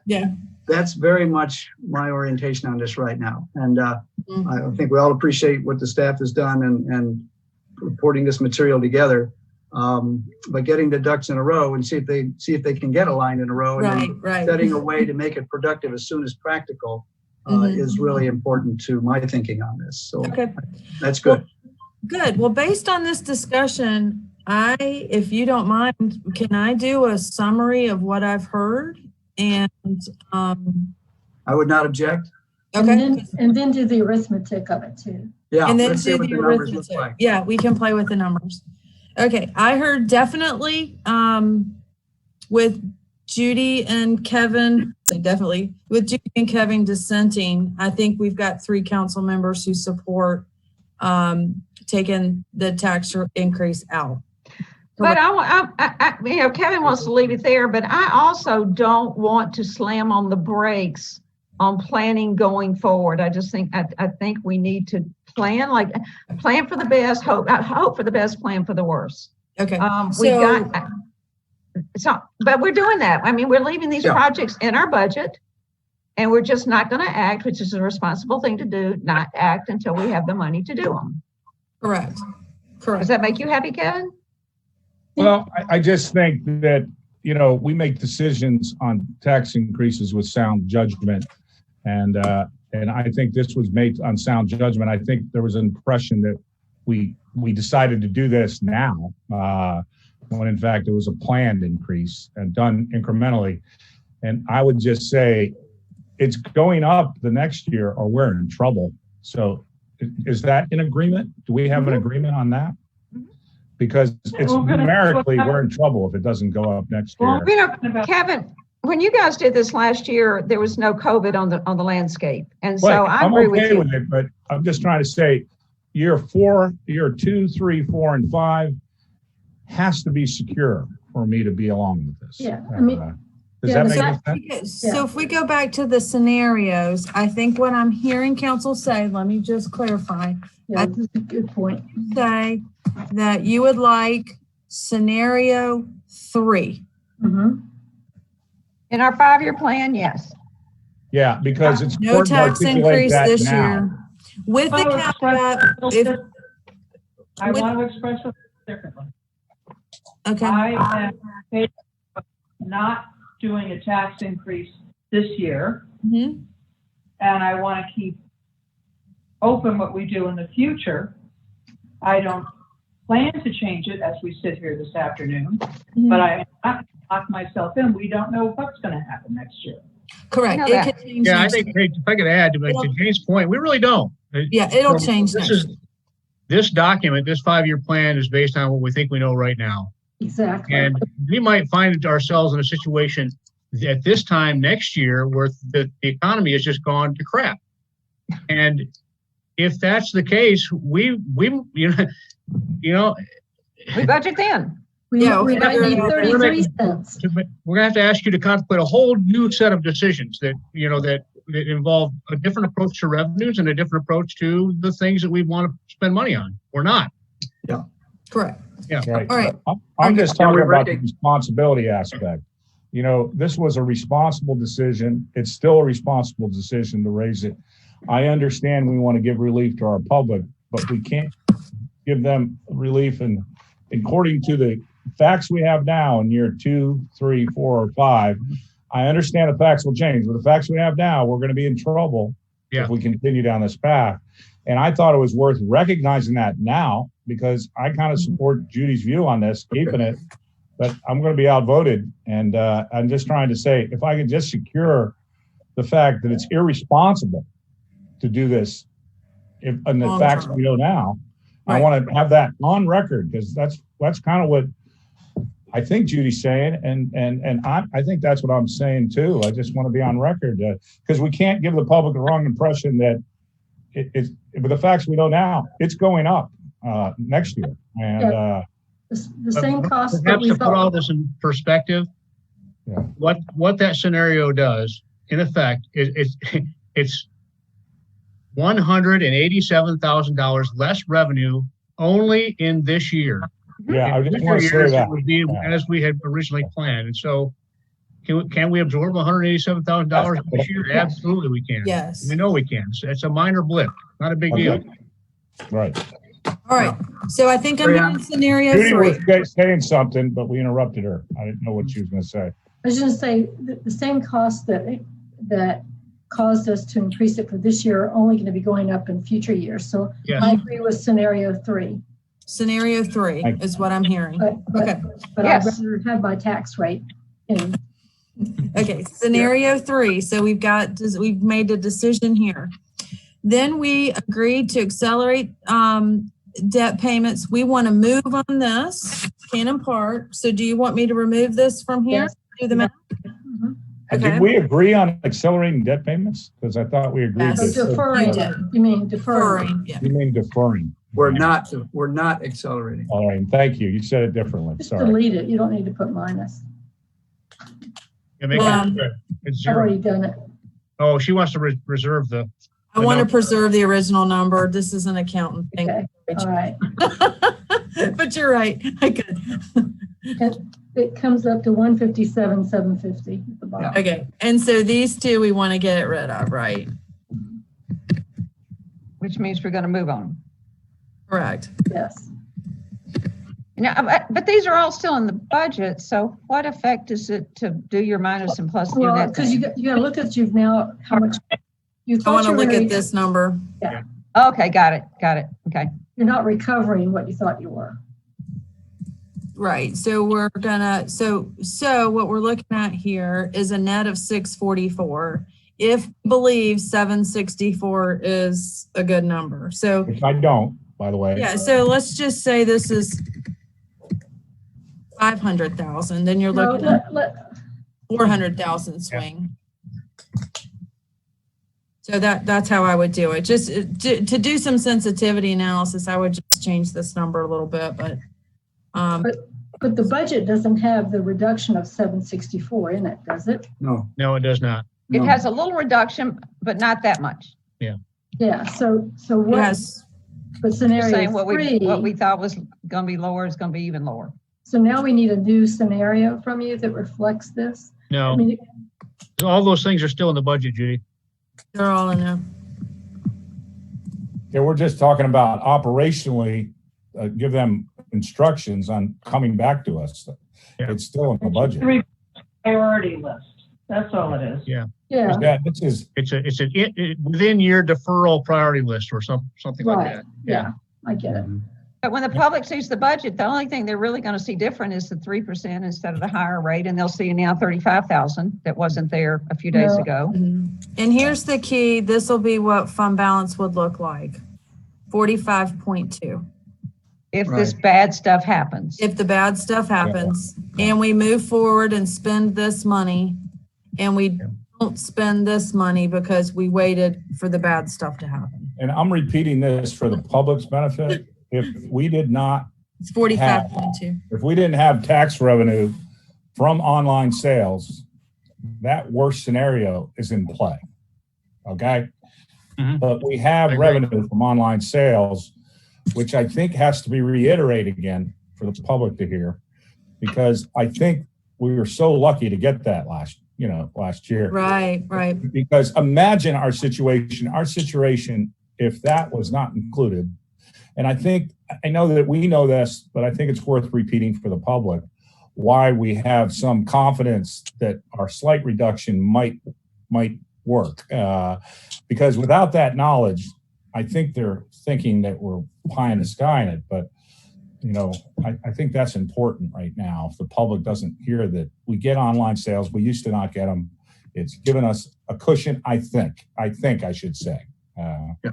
Now, on that point of communication, Natalie, as you're going around here, I'd like to work with you and Jeff on how we should explain this leading up to next Tuesday's meeting, and that will change the budget and brief section here in the book as well. Correct. So, right. Can I make a comment about that?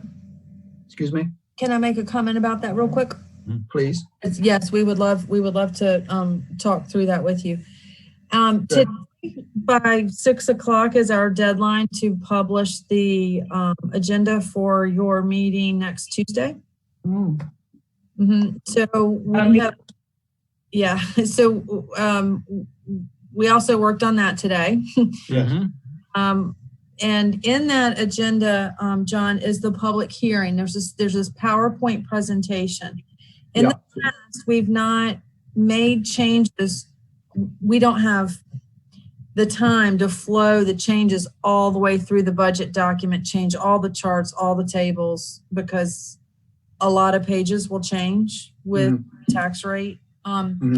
So what we've done typically in the public hearing is the manager will present the proposal was initially recommended, and then we'll add a slide at the end that says, in your work sessions, council made these changes to the budget that's online. We expect to have these aggregate impacts. And we'll have the changes flowed through the document, just as soon as we're able to get that done next week. But that's fair. That's good get communication. done before the public hearing. Yeah. Is that okay? Oh, absolutely. Go ahead with me and Judy. Don't think you have a choice. Okay. So I have the presentation ready to upload to the agenda item for the public hearing. But what I think I'm hearing you say, John, is hold off on doing that. So maybe we'll just go ahead and move forward with the agenda, and let's make sure we get that last slide the way you want it. Is that what I'm hearing you say? I think, yes. Okay. I think that's preferred. So we'll do that in the morning. That's fine. We'll go ahead and post it without the PowerPoint presentation, and we'll put a note in there that the PowerPoint presentation will be uploaded, prior to the meeting. Does that sound good? Agreed. Okay, we'll handle it. Perfect. Okay, thank you. So I have a question. Judy? I have a question about the budget ordinance. Now, you changed the format this year, but what 20,617,567 represents revenue? Represents the total. What number does that represent? It's total expenditures and total revenues. The 21261917. Oh. It's grand total revenues and grand total expenditures. Right. It's minus the 187 from what we had before. Oh, you want to know what the number is? Yeah. Oh, so your budget number is now going to be Right here. 211. 21075. 075. Brooke? Yeah, that's what I got when I subtracted. Yeah, Brooke, check me, right? Is that right?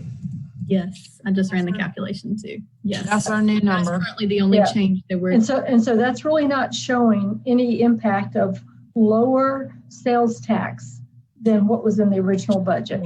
The budget will not reflect it. We will monitor it. And at the end of Q1, if we need to amend the budget, amend it either then or at mid-year, just depending on what it looks like. And it doesn't reflect the Fair Barn lost revenue. It does not. It only reflects this one number right here. Nor the traffic circle plantings. None of it. Right. Yeah. We will either find a way to absorb that into next year's budget or come back to you with a budget A amendment. budget amendment for something. Right. And as Jeff mentioned as well, Jeff Batten mentioned, we may have to enter into a contract this year. And if we have to enter into and sign a contract before June 30th, you may need a budget amendment in June. So we may be bringing that to you now, and then we may have to roll forward the funds. Okay. Just a heads up in case. Well, would you not necessarily have some other funds that could be allocated to that? Potentially, we would have to search the budget. We have to look. Yeah, There would still be a budget amendment, wouldn't it? Move it from one place to the other. Right. Well, Depends on where the funds are available. That's right. Yeah. Not if it was in the same department, I guess, is the only exception. Correct. Yeah. It was the same department. And also in operating expenditures or something along that line. Yeah. Okay. Yeah. All right. Good. That's what. All right. And I also heard we're going to go ahead and sign this Welcome Center lease. So I think we got all the input, feedback that we needed. And I just want to say thank you very much. Thank you all very much. Thank you. Yes, thank you you. very much. This Well, was you guys are amazing. discussion. Thank you. Yes. Job. Yeah, it's, Did all the work. You have So a do we- package. You have a Thank you so package much. next week too. Yeah. Jeff, as I said Tuesday, again, addressing you directly on behalf of the council, thank you very much. Thank you to all the staff, and I really appreciate this excellent work. I'll be in touch with Natalie and you tomorrow about working on the commentary and the explanation. Be all right? Okay. That'd be Sounds great. good. Thank you. Thank you also, John. Do you And need a thank, motion to adjourn? Thank all of you. Yeah. You need a motion to adjourn or what? Yeah, I'll take a motion to adjourn the special meeting, which has been the work session for the 2021 budget. Is there a motion to adjourn the meeting? I move that we adjourn the work session. I second it. Motion by Lydia Bosch, second by Kevin Drum. All in favor, say aye. Aye. Any opposed? We are adjourned. Right. Thank you. Good Have a good evening. night.